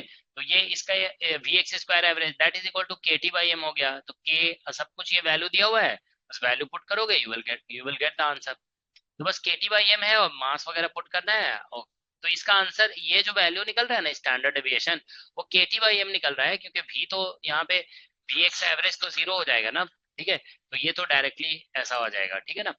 तो इसको निकाल लोगे तुम लोग मास वगैरह पुट करके, ठीक है ना। तो चलो ठीक है, तो अभी हम लोग जो है ना थोड़ा कुछ और बेसिक कॉन्सेप्ट्स है उसको डिस्कस कर लेते हैं, ठीक है ना। So there are few more basic concepts, ठीक है, एक मिनट। तो देखिए अभी तक जो हम लोग जैसे मैक्सवेल डिस्ट्रीब्यूशन फॉर्मूला जो लास्ट क्लास में बोल रहे थे ना, डिस्ट्रीब्यूशन, फॉर्मूला, ठीक है ना, इन 3 डायमेंशन, ठीक है। तो 3 डायमेंशन में जो डिस्ट्रीब्यूशन फॉर्मूला लिखा गया था, ठीक है, देखो ऐसे लिखा जा रहा था, जैसे मान लीजिए एंगल वगैरह को इंटीग्रेट कर देंगे तो 4 पाई आ जाएगा, मतलब डीपी जो ऐसे लिखा गया था ना, देखो डीपी इज इक्वल टू, तो ये इस तरह से लिखा गया था 4 पाई, और यहाँ पे m/2 पाई kt, ठीक है ना, पावर 3/2, और फिर यहाँ पे था e⁻−12mv² अपॉन kt, ठीक है ना, और फिर यहाँ पे लिख दिया था v²dv। तो ये हमारा डिस्ट्रीब्यूशन फॉर्मूला है, ठीक है ना। तो इसमें आपने देखा था लास्ट क्लास में हम लोगों ने डिफाइन किया था यहाँ पे प्रोबेबिलिटी, ये प्रोबेबिलिटी डेंसिटी या प्रोबेबिलिटी डिस्ट्रीब्यूशन फॉर्मूला जो हम लोग लिख रहे थे, मतलब इसको ऐसे लिख दिए थे, देखो dp इज इक्वल टू, ये लिख दिया गया था ऐसे f ऑफ v, और ये जो टर्म है ना उसको हम dv ऐसे लिख देंगे, मतलब f ऑफ v dv को हटा करके बाकी जो टर्म है ना तो उसको हम प्रोबेबिलिटी डेंसिटी बोल सकते हैं या फिर डिस्ट्रीब्यूशन फार्मूला बोल सकते हैं, इसी को डिस्ट्रीब्यूशन फार्मूला बोला जा रहा था। तो याद है ना, मोस्ट प्रोबेबल वेलोसिटी के लिए इसी का डिफरेंशिएशन किया गया था, ठीक है। मोस्ट प्रोबेबल वेलोसिटी निकालना है तो हम बोल रहे थे कि ये जो डिस्ट्रीब्यूशन फार्मूला निकल रहा है ना, ओके, दिस टर्म, ठीक है, मतलब प्रोबेबिलिटी डेंसिटी जिसको बोला जा रहा था, ठीक है ना, प्रोबेबिलिटी, ठीक है, डेंसिटी, ठीक है, प्रोबेबिलिटी डेंसिटी, या इसी को हम डिस्ट्रीब्यूशन फंक्शन बोल रहे थे, है ना, डिस्ट्रीब्यूशन फंक्शन, डिस्ट्रीब्यूशन फंक्शन, ठीक है। तो ये है हमारा एफ ऑफ वी। तो अभी जो है ना डिस्ट्रीब्यूशन फंक्शन है एफ ऑफ वी, मतलब इसको आप कह सकते हो written in terms of v, ये स्पीड के टर्म में लिखा हुआ है, ठीक है ना। तो कभी कभी देखो एग्जाम में जो है ना क्वेश्चंस ऐसे पूछे जाते हैं कि right distribution function in terms of energy, ठीक है, और right distribution function in terms of de Broglie wavelength, ठीक है ना, इस तरह से क्वेश्चंस पूछा जा सकता है, ठीक है ना। तो हम लोग देखो यहाँ पे एक लिखने जा रहे हैं, देखो डिस्ट्रीब्यूशन फंक्शन,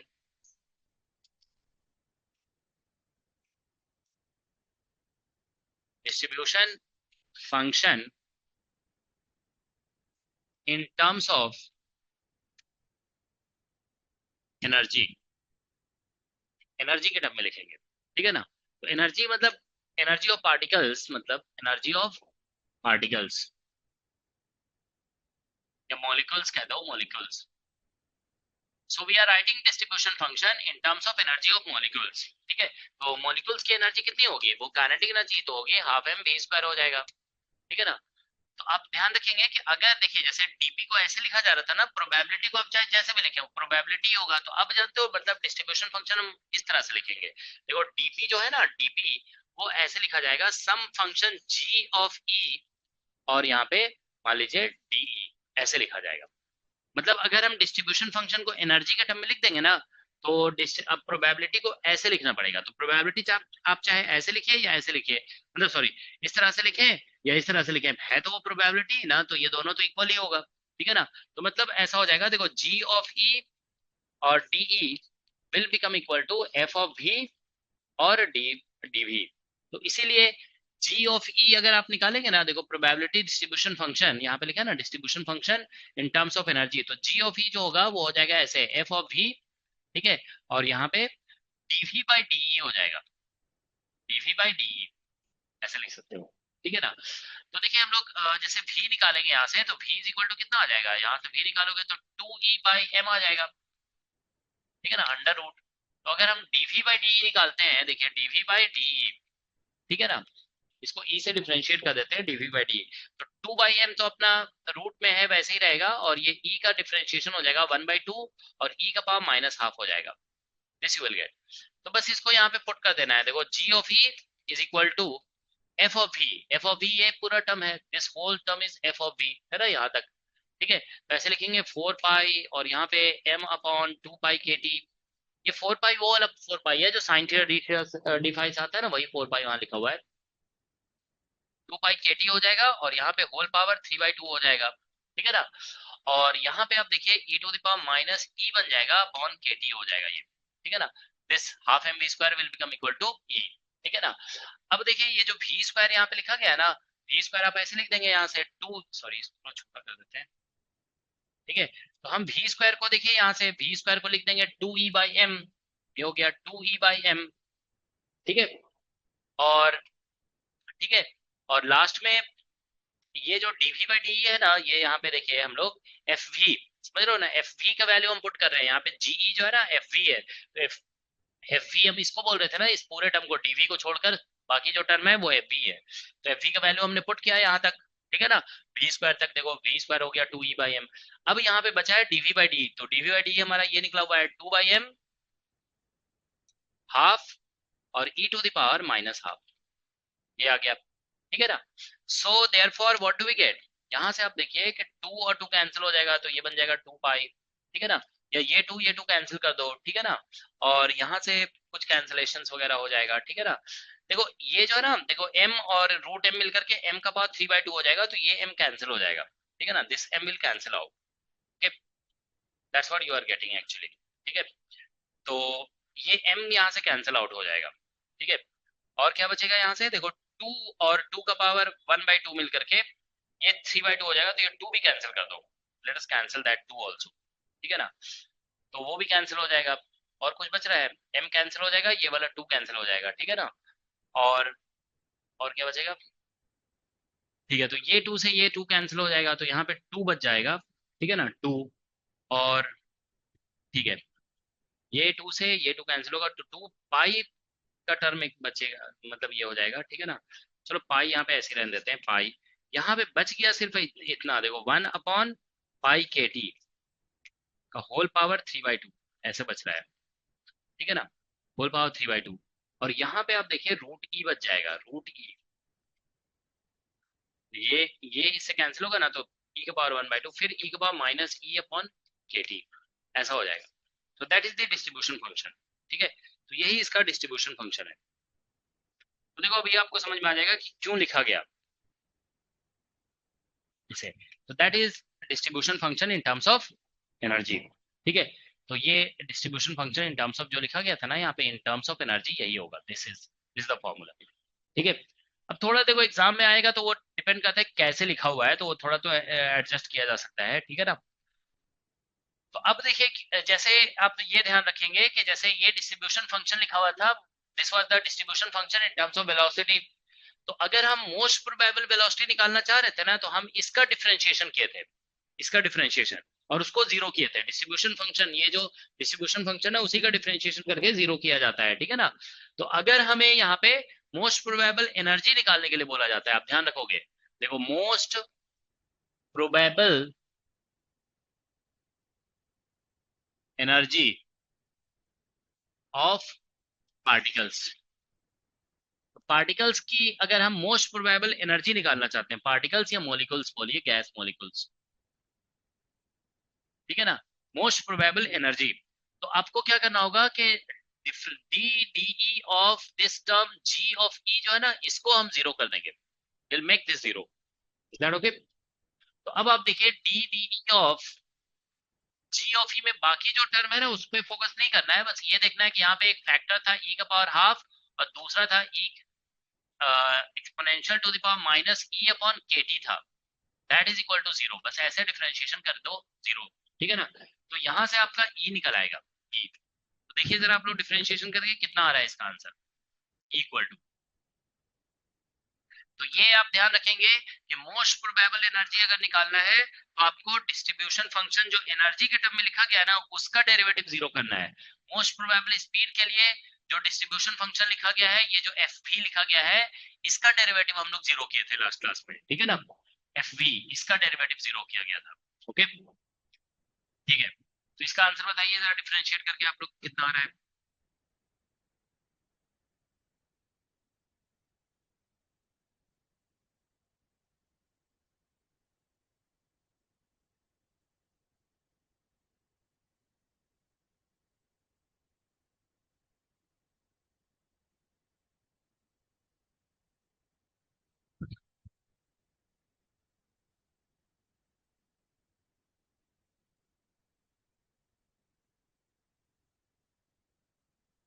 KT/2, KT/2 आ जाएगा ना, 1/2 KT है ना, ये कह सकते हो 1/2 KT, ये आ जाएगा, ठीक है ना, दैट्स द आंसर। तो ये आपका आंसर है, ठीक है। तो ये ध्यान रखना है, this is the most probable energy, ठीक है, 1/2 KT। जानते हो, देखो क्या है कि स्टूडेंट मिस्टेक कर सकते हैं, देखो क्या हो सकता है कि गलती ये कर सकते हैं कि जैसे 3 डायमेंशन में मोस्ट प्रोबेबल स्पीड, हमने 3 डायमेंशन में ये पढ़ा VM मोस्ट प्रोबेबल स्पीड, ये होता है 2 KT/m, ठीक है ना, ये होता है। अब पता चला क्वेश्चन में आ गया एग्जाम में कि what is most probable energy, तो उन्होंने ये सोच सकते हैं कई बार, अगर ध्यान में ये नहीं रहेगा तो मोस्ट प्रोबेबल स्पीड ये होता है, काइनेटिक एनर्जी निकाल देते हैं। तो ऐसे निकालोगे ना, देखो हाफ m और v का स्क्वायर करोगे तो यहाँ से 2 KT/m आ जाएगा, ठीक है ना। तो आंसर देखो 2 2 कैंसिल हो जाएगा, ठीक है ना, mm कैंसिल हो जाएगा, तो आंसर KT आ जाएगा। ये आंसर गलत है, ठीक है ना, ध्यान रखना है, दिस इज नॉट करेक्ट, ठीक है ना। तो अगर आप Vm को यूज करके, मोस्ट प्रोबेबल स्पीड को यूज करके जो एनर्जी निकालोगे ना, that won't be called most probable energy, ठीक है ना। ये मोस्ट प्रोबेबल एनर्जी नहीं कहलाएगा। मोस्ट प्रोबेबल एनर्जी, पहले एनर्जी के टर्म में डिस्ट्रीब्यूशन फंक्शन लिखना होगा, उसके बाद फिर एनर्जी निकालना होगा, ठीक है ना, वो कहलाएगा मोस्ट प्रोबेबल एनर्जी, ठीक है। अब देखिए नेक्स्ट हम लोग यहाँ पे डिस्कस करने जा रहे हैं, ठीक है ना, डिस्ट्रीब्यूशन फंक्शन, या ऐसे लिख दो मैक्सवेल डिस्ट्रीब्यूशन, ठीक है, वेलोसिटी डिस्ट्रीब्यूशन है ये, वेलोसिटी डिस्ट्रीब्यूशन फंक्शन, या फॉर्मूला जो भी कहिए, फिर इसको फॉर्मूला भी कह सकते हैं, इन terms of de Broglie wavelength, ठीक है, इन terms of de Broglie wavelength, Maxwell distribution function, ठीक है, हम लोग लिख रहे हैं Maxwell velocity distribution function in terms of de Broglie wavelength, ठीक है। तो डी ब्रोगली वेवलेंथ के टर्म में इसे हमें लिखना है, ठीक है ना। तो फिर से देखिए हम लोग यहाँ पे कह देंगे कि मान लो डिस्ट्रीब्यूशन फंक्शन जो है ना समथिंग है, ठीक है, मतलब प्रोबेबिलिटी को अब ऐसे लिखना होगा, मान लो डीपी जो हम लिखेंगे ना, मान लो अब डिस्ट्रीब्यूशन फंक्शन को, एक तो एफ लिखा हुआ था, एक को जी हमने लिख दिया, इसको कुछ और लिख देते हैं, ठीक है ना। मान लो क्या लिख दें इसे, मान लो डिस्ट्रीब्यूशन फंक्शन को हम ऐसे लिख देंगे, यहाँ पे एच लिख देते हैं, मान लो एच लेमडा, और यहाँ पे डी लेमडा, ऐसे हो जाएगा। तो इसमें ये जो है ना एच जो यहाँ पे लिखा जाए, अच्छा एच कहीं दोनों को नहीं, एच मत लिखो, प्लैंक्स कांस्टेंट भी आएगा ना एच, ठीक है, तो कुछ और लिख देते हैं, क्या लिखते हैं, चलो ऐसा कर दो, इसको F1 लिख देते हैं, F1, ठीक है ना, F1 लेमडा, और ये हो जाएगा डी लेमडा, ठीक है, दिस इज, तो ये डिस्ट्रीब्यूशन फंक्शन है इन टर्म्स ऑफ वेलोसिटी, ठीक है ना। और पहले हमारे, sorry, in terms of de Broglie wavelength, यहाँ लेमडा जो है ना, लेमडा इज इक्वल टू हो जाएगा h/p, मतलब h/mv, ठीक है, ये है, ठीक है। तो अब आप देखिए यहाँ पे इसको डीपी हम लोगों ने अभी ऐसे लिखा हुआ है, एफ ऑफ वी लिखे हुए थे और यहाँ पे डीवी लिखे हुए थे, तो दोनों को इक्वेट कर दोगे, तो F1 ऑफ लेमडा और D lambda will be equal to F of we और डीवी, ऐसे लिखोगे। तो इसका मतलब है कि F1 ऑफ लेमडा जो होगा ना, F1 of lambda that will be equal to F of we, और यहाँ पे हो जाएगा डीवी बाय डी लेमडा, इसका मॉडुलस लिखोगे, ठीक है ना। मतलब ये अगर नेगेटिव भी आएगा ना तो पॉजिटिव ही लिखा जाता है। तो मतलब F1 ऑफ लेमडा निकालना है तो एफ ऑफ वी पुट करेंगे यहाँ पे, और यहाँ पे DV by D lambda put करेंगे, बस आंसर आ जाएगा। तो देखो यहाँ पे जैसे v निकालेंगे, यहाँ से v निकालोगे ना तो h/m लेमडा हो जाएगा, ठीक है ना। तो dv बाई डी लेमडा जो यहाँ पे हमें रिक्वायरमेंट है ना, वो निकाल लेंगे, dv बाई डी लेमडा, इसको डिफरेंशिएट करोगे ना तो ये -h/m लेमडा स्क्वायर आ जाएगा। तो इसका मॉडुलस यहाँ पुट कर दोगे, ठीक है ना, ठीक है। और हम लोग एफ भी तो जानते ही है, एफ भी ऐसे लिखा हुआ है यहाँ पे 4 पाई और m/2 pi KT whole power 3/2 है, ठीक है ना, 3/2, और इधर लिखा हुआ है e to the power minus half mv square upon KT है, और फिर इधर है v स्क्वायर, ठीक है ना। ये है एफ भी टर्म, और फिर यहाँ पे है dv by D lambda modulus, ठीक है ना। तो चलिए इसमें पुट करते हैं वैल्यूज। तो देखिए यहाँ से आ जाएगा 4 pi and here you have m/2 pi KT, ठीक है ना, 2 पाई KT होल पावर 3/2 हो गया, और इस साइड से आ रहा है -12 एम सॉरी v का वैल्यू पुट करते हैं, ठीक है ना। v इज इक्वल टू, यहाँ से ऐसा आ जाएगा, देखो यहाँ पे हाफ m है, और v का वैल्यू पुट करोगे ना तो h square upon m square lambda square ऐसा हो जाएगा, ठीक है ना। This and here also you will get h square upon m square lambda square, ठीक है। और जब हम इसका मॉडुलस लिखेंगे ना तो यहाँ से आ रहा है h upon m lambda square, ये आ गया, ठीक है ना।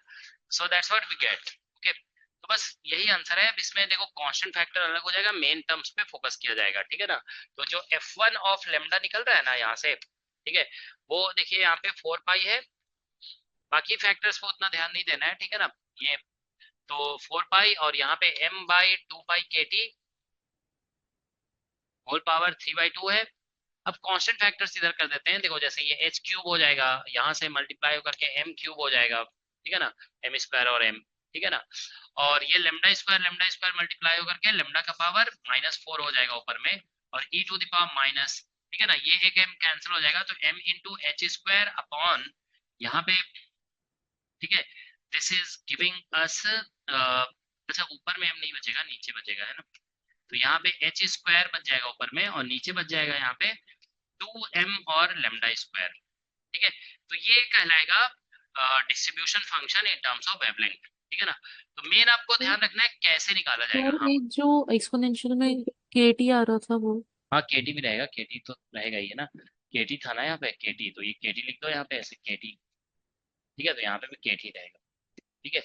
तो ये कहलाएगा distribution function in terms of wavelength. Main आपको ध्यान रखना है कैसे निकालना है। जिस भी वेरिएबल के टर्म्स में डिस्ट्रीब्यूशन फंक्शन निकालना है तो f of that variable into differential of that variable is equal to f of v dv ऐसे कर देना है, फिर वो वेरिएबल नीचे आ जाएगा, तो उसके टर्म में डिस्ट्रीब्यूशन फंक्शन हमेशा इसी तरीके से निकाला जाएगा। ऐसा कॉन्सेप्ट याद है आप लोग को, कहीं एक जगह और यूज हुआ था? Quantum. Black body radiation. Black body radiation में, है ना, जब स्पेक्ट्रल डेंसिटी हम लोग वेवलेंथ के टर्म में लिखे थे, ठीक है ना, तो ये बस बन जाएगा, ठीक है ना। अब देखिए इसमें अगर आपको निकालना है, एक बार गेट के एग्जाम में देखो ये क्वेश्चन पूछा गया, most probable de Broglie wavelength बताइए गैस मॉलिक्यूल्स का। तो अगर हमको बताना है most probable de Broglie wavelength, ठीक है, तो most probable de Broglie wavelength अगर आपको निकालना है गैस मॉलिक्यूल्स का, तो बस क्या करना है यहाँ पे, इस तरह से पुट कर देना है यहाँ पे, ठीक है ना। ये डी डी लेमडा ऑफ, ठीक है ना, ये जो f1 ऑफ लेमडा है ना, इसका डेरिवेटिव को 0 कर देना है, ठीक है। बस इसे 0 करोगे and you will get the answer, ठीक है। तो करके देखो जरा क्या आ रहा है most probable de Broglie wavelength. Again ध्यान रखना है कि most probable de Broglie wavelength निकालने के लिए आप ऐसा नहीं कर सकते हो कि डी ब्रोगली वेवलेंथ ये होता है lambda equal to h by P, और p की जगह पे यहाँ mv लिख दिया और v की जगह पे मोस्ट प्रोबेबल स्पीड लिख दिया, ऐसा नहीं होगा। यहाँ पे मोस्ट प्रोबेबल स्पीड पुट कर देने से most probable de Broglie wavelength नहीं निकलता है। उसको निकालने का तरीका यही है, पहले डिस्ट्रीब्यूशन फंक्शन निकाला जाएगा इन terms of de Broglie wavelength, और उसके बाद फिर उसको डिफरेंशिएट करके निकाला जाएगा, ठीक है ना। इसको डिफरेंशिएट करिए जरा, इसे ये सभी टर्म्स पे फोकस नहीं करना है, these are not important terms, ठीक है ना। बस इसको, ये जो टर्म है ना, ये लास्ट के दो टर्म, ये दो टर्म को बस डिफरेंशिएट करना है and you will get the answer, ठीक है।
इसको बस डिफरेंशिएट करना है और and you will get the answer.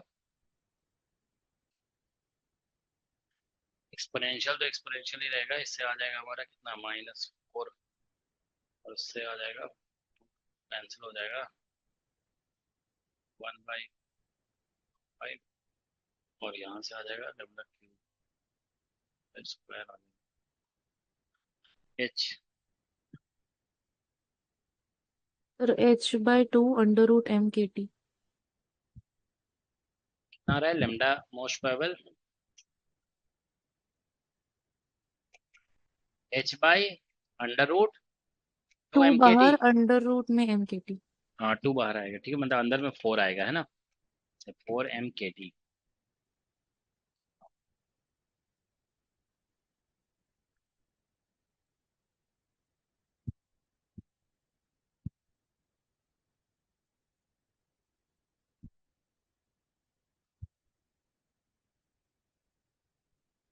देखो सभी लोग ये आ रहा है कि नहीं आ रहा है, चेक करो। Yes sir. Yes sir.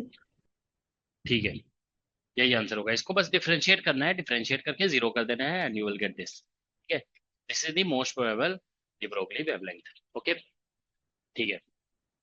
अब देखिए हम लोग नेक्स्ट डिस्कस करने जा रहे हैं ये graph of Maxwell distribution function. ठीक है, graph of Maxwell distribution function. ठीक है, तो देखिए ग्राफ जो प्लॉट किया रहता है ना, वो आप देखोगे तो जैसे वाई एक्सिस जो है ना, वाई एक्सिस पे ऐसा देखो, लास्ट क्लास में हम बताए थे ना कि जैसे हम लोग डिस्ट्रीब्यूशन फंक्शन तो इसको बोल रहे हैं हम लोग एफ ऑफ वी जो लिखा हुआ है ना, एफ ऑफ वी, तो इसका जो फॉर्मूला है, ये जो ये है ना, ये हमारा डिस्ट्रीब्यूशन फंक्शन है, दिस दिस टर्म। ठीक है ना, मेनली तो ये सभी तो कांस्टेंट है, तो मेन डिस्ट्रीब्यूशन फंक्शन में ये टर्म आ रहा है, 3 डायमेंशन की बात करें तो ये टर्म है। ठीक है ना, तो इसको डिस्ट्रीब्यूशन फंक्शन कहते हैं। तो कभी कभी देखो वाई एक्सिस में जो है ना ऐसे लिखा हुआ रहता है, ठीक है ना, जैसे आपसे बोला जाएगा ये अभी हम जो प्लॉट कर रहे हैं ना वो 3 डायमेंशन में प्लॉट कर रहे हैं। ठीक है ना, तो यहाँ पे ऐसे लिखा रहता है, देखिए एफ ऑफ वी लिखा हुआ है और इधर वी लिख दिया। तो 3 डायमेंशन में है तो आपको पता है कि एफ ऑफ वी जो है ना वो ऐसा कुछ है, f of v some constant है, कांस्टेंट, और फिर यहाँ पे वी स्क्वायर है और e to power minus M we square upon के टी, 2 kT है। ठीक है ना, ऐसा है, m we square upon 2 kT। ठीक है ना, ये यहाँ पे 2k और t है। ठीक है ना, that's what we have, is that okay. तो f of v is equal to a v square e to the power minus M we square upon 2 kT हो गया, इज दैट ओके। तो ये, तो ऑब्वियसली देखिए यहाँ पे 0 से स्टार्ट करोगे, ये 3 डायमेंशन का बता रहे हैं, देखो 0 स्पीड होगा तो ये 0 हो जाएगा, फिर बहुत हाई स्पीड पे भी ये टर्म 0 हो जाएगा, तो इसलिए फिर 0 हो जाएगा। तो इसका ग्राफ कुछ ऐसे आता है, ठीक है ना, इट विल बी समथिंग, एक मिनट, इसका ग्राफ जो है ना देखो एक्चुअली ऐसा होगा, ये 0 स्लोप से स्टार्ट होता है ऐसे, मतलब एक्स एक्सिस वेलोसिटी एक्सिस के पैरेलल स्टार्ट होगा ऐसे, और फिर ये एक मैक्सिमम तक पहुंचता है और फिर ये ऐसे करके ऐसे डिक्रीज करता है। ठीक है ना, इट डिक्रीजेस लाइक दिस। तो ये आ गया यहाँ पे, जो जहां पे ये मैक्सिमम हो रहा है ना, this this is V M. ठीक है ना, ये मोस्ट प्रोबेबल स्पीड है। ठीक है, यहाँ पे आप देखिए प्रोबेबिलिटी डिस्ट्रीब्यूशन फंक्शन जो है ना वो मैक्सिमम है। ठीक है, तो देखिए क्या होगा कि आपको वाई एक्सिस में एफ भी लिखा हुआ मिल सकता है, या फिर इसकी जगह पे जो है ना ऐसे भी लिखा हुआ हो सकता है, d n by D v, ये लिखा हुआ भी मिल सकता है आपको, d n by D v. देखो d n by D v क्या है, ये आप रिकॉल करेंगे लास्ट क्लास में हम लोगों ने बताया था, number of molecules having velocity between v and v plus dv, ऐसे लिखे दिए थे हम उसको 4 पाई n, और यहाँ पे m अपॉन 2 पाई kt। ये प्रोबेबिलिटी को ऐसे लिख दिया था ना, देखो याद होगा आप लोग को, प्रोबेबिलिटी को ऐसे लिखा गया था dn बाई n, ऐसे लिख दिया गया था। तो फिर हम क्या बोलते हैं, ठीक है, इस तरह से लिखा गया था। तो फिर प्रोबेबिलिटी की जगह dn बाई n लिखे थे और प्रोबेबिलिटी का फॉर्मूला लिखे थे, तो वही क्रॉस मल्टीप्लाई करके dn निकल गया था। ठीक है ना, तो dn देखिए यहाँ पे ऐसा था 4 पाई n m upon 2 pi kt और होल पावर 3/2 होगा। ठीक है ना, और हियर वी हैव फिर इस तरह से e to power minus M we square upon के टी है। ठीक है ना, फिर यहाँ पे वी स्क्वायर है। ठीक है ना, और यहाँ पे dv था। तो ऐसे देखो dn का ये फॉर्मूला था। तो अगर हम dn बाई dv करते हैं, इसको हम इसके नीचे ले जाते हैं यहाँ पे, ठीक है ना। तो क्या होगा, यहाँ पे फिर से यही बच जाएगा वी स्क्वायर और ये टर्म, तो वी स्क्वायर यही टर्म को तो हम यहाँ पे प्लॉट कर रहे हैं ना, तो इसीलिए आप देखेंगे कि कभी कभी ग्राफ में एफ भी मतलब फंक्शन ऑफ वी लिखा हुआ हो सकता है, कभी कभी dn बाई dv भी लिखा हुआ हो सकता है। ठीक है, तो दोनों बात बराबर ही है, dn बाई dv भी मतलब यही हो जाता है डिस्ट्रीब्यूशन फंक्शन।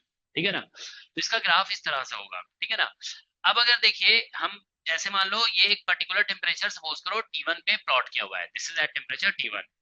अब अगर हम टेम्परेचर को कम कर देते हैं, suppose we reduce the temperature, ठीक है ना, तो टेम्परेचर को अगर आप रिड्यूस करोगे ना तो देखो क्या होगा कि टेम्परेचर को रिड्यूस करने से भी मोस्ट प्रोबेबल स्पीड जो है ना वो ऐसा है ना, देखो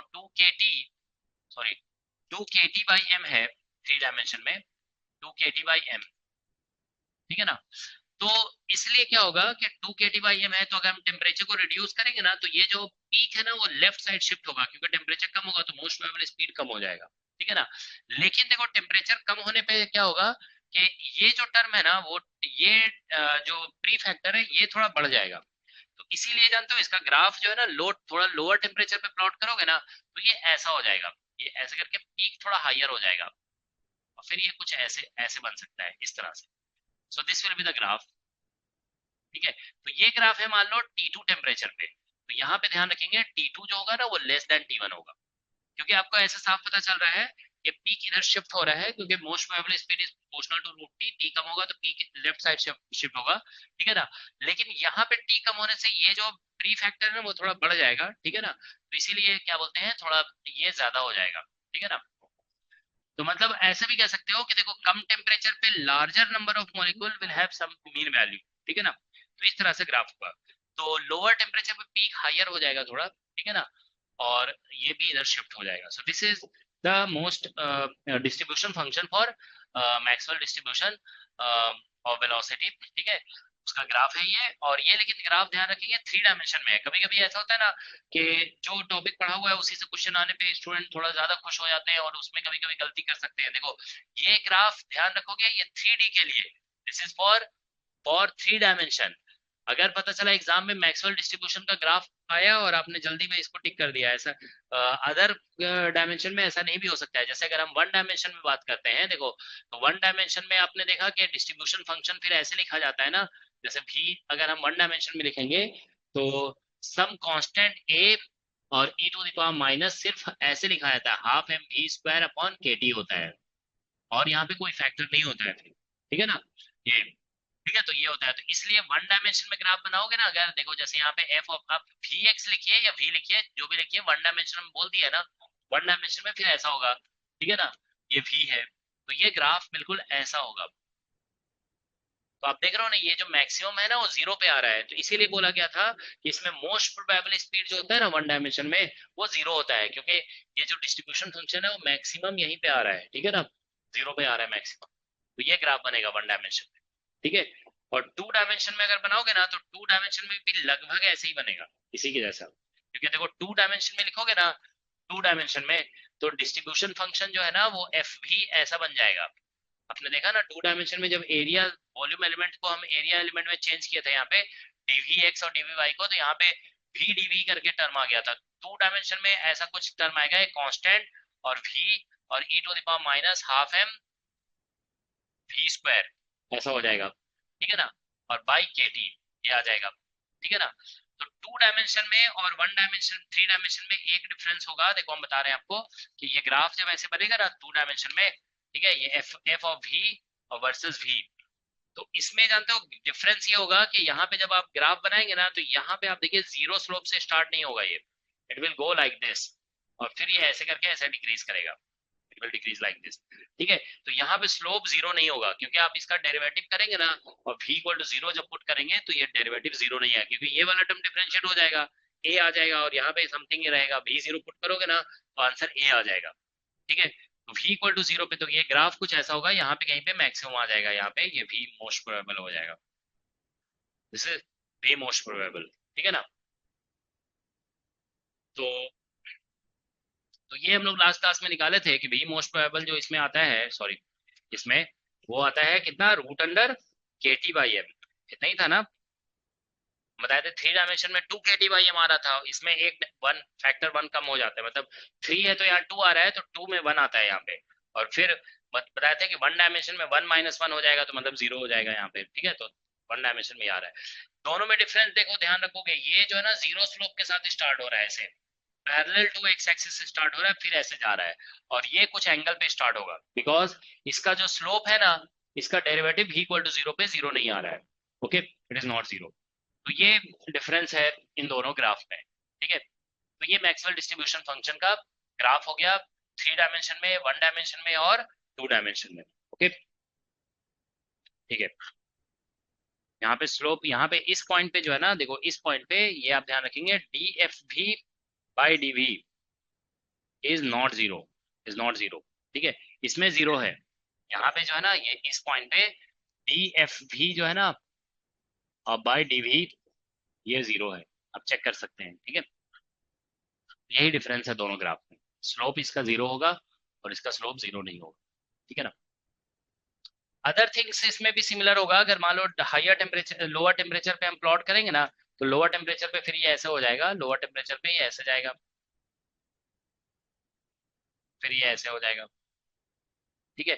थोड़ा सा ये इधर शिफ्ट हो जाएगा, तो ये मान लो T1 टेम्परेचर पे है और ये T2 टेम्परेचर पे है, तो यहाँ पे T2 जो होगा वो लेस देन T1 हो जाएगा, ठीक है। इस तरह से होगा, क्योंकि मोस्ट प्रोबेबल स्पीड इसमें भी तो टेम्परेचर के प्रोपोर्शनल है ना, तो अगर टी कम करेंगे तो ये लेफ्ट के साइड शिफ्ट करेगा, और इसमें भी तो प्री फैक्टर ऐसा ही होगा ना। यहाँ पे आपको पता है कि 2 डायमेंशन में यहाँ पे पावर 2/2 आ जाता है, तो ये टी तो रहेगा ही, टी कम करने पे ये प्री फैक्टर बढ़ेगा, ठीक है ना। तो इसीलिए ग्राफ ऐसा ही होगा, ठीक है। ऑलराइट, तो ये कुछ बेसिक डिस्कशन हो गया related to Maxwell distribution function, ठीक है। किसी कोई डाउट इसमें? तो देखो, काइनेटिक थ्योरी ऑफ गैसेस से रिलेटेड जो भी कॉन्सेप्ट है ना, वो बेसिक मतलब मैक्सवेल डिस्ट्रीब्यूशन फंक्शन वगैरह का बेसिक कॉन्सेप्ट हमने आपको बता दिया है, ठीक है ना। तो इसको इससे रिलेटेड क्वेश्चंस जो आप दिए हुए असाइनमेंट में, क्वेश्चंस आप लोग अटेम्प्ट कर लेंगे, ठीक है ना। अच्छा, आज जो है ना हमको अभी थोड़ा स्टॉप करना पड़ेगा, एक्चुअली आज माइक हमारा चार्ज हुआ नहीं था, ठीक है ना, तो माइक बस ऑफ होने वाला है, ठीक है। तो थोड़ा ध्यान नहीं रहा था आज, ठीक है। तो चलो अभी हम स्टॉप करते हैं, ठीक है ना। नेक्स्ट क्लास में हम लोग फिर कल जो है ना, कल आप लोग की क्लास लेंगे थर्मो की, ठीक है। तो कल फिर हम हमारा काइनेटिक थ्योरी ऑलमोस्ट कंप्लीट हो जाएगा, Sir, please ठीक है। show the previous labels. Previous क्या, प्रीवियस स्लाइड, Yes, sir. ये कैलकुलेशन तुम लोग कर लोगे, ठीक है ना। जो हम डायरेक्ट लिखे ना, किसी एक स्टूडेंट ने बताया तो हम लिख दिए यहाँ पे, ठीक है ना। सभी लोग खुद से Okay. करके देख लोगे, ठीक है। Alright, Done, sir. ठीक है। इसके कुछ क्वेश्चन इरोडोव की बुक में भी दिए हुए हैं, ठीक है ना, मैक्सवेल डिस्ट्रीब्यूशन की और वेलोसिटी के, तो उस वहाँ इरोडोव से भी आप अटेम्प्ट कर सकते हैं, क्योंकि इस टॉपिक के क्वेश्चन जो है ना कम मिलते हैं, ठीक है ना। जैसे क्योंकि 11th-12th में ये टॉपिक नहीं है ना, जैसे आप एससी वर्मा वगैरह में देखेंगे तो इसके क्वेश्चंस नहीं है, ठीक है ना। तो इरोडोव में सिर्फ इसका क्वेश्चन दिया हुआ है, फिर या तो बीएससी लेवल की जो गर्ग बंसल घोष वगैरह की बुक है उसमें दिया हुआ होगा, ठीक है ना। तो असाइनमेंट से ही पहले अटेम्प्ट कर लोगे, ऐसे असाइनमेंट के क्वेश्चन जो है ना। हाँ बोलो। सर जैसे कि अगर हमें एवरेज निकालना होता है कि v1x और v2x का, जो हमने रिलेटिव वेलोसिटी वाले में किया था, हम्म, उसको अगर हम ओपन करेंगे तो वैसा ही होगा, वो integral of v1x v2x into dpx। हाँ वो इसीलिए अलग अलग हो जाएगा वो। तो सर वो dpx भी दो पार्ट में डिवाइड हो जाएगा, dpx1 dpx2, हाँ तभी हम वो ऐसा बोल हो सकते जाएगा, हैं। हाँ हाँ वैसे ही होगा। ओके सर, थैंक ठीक, यू। ठीक।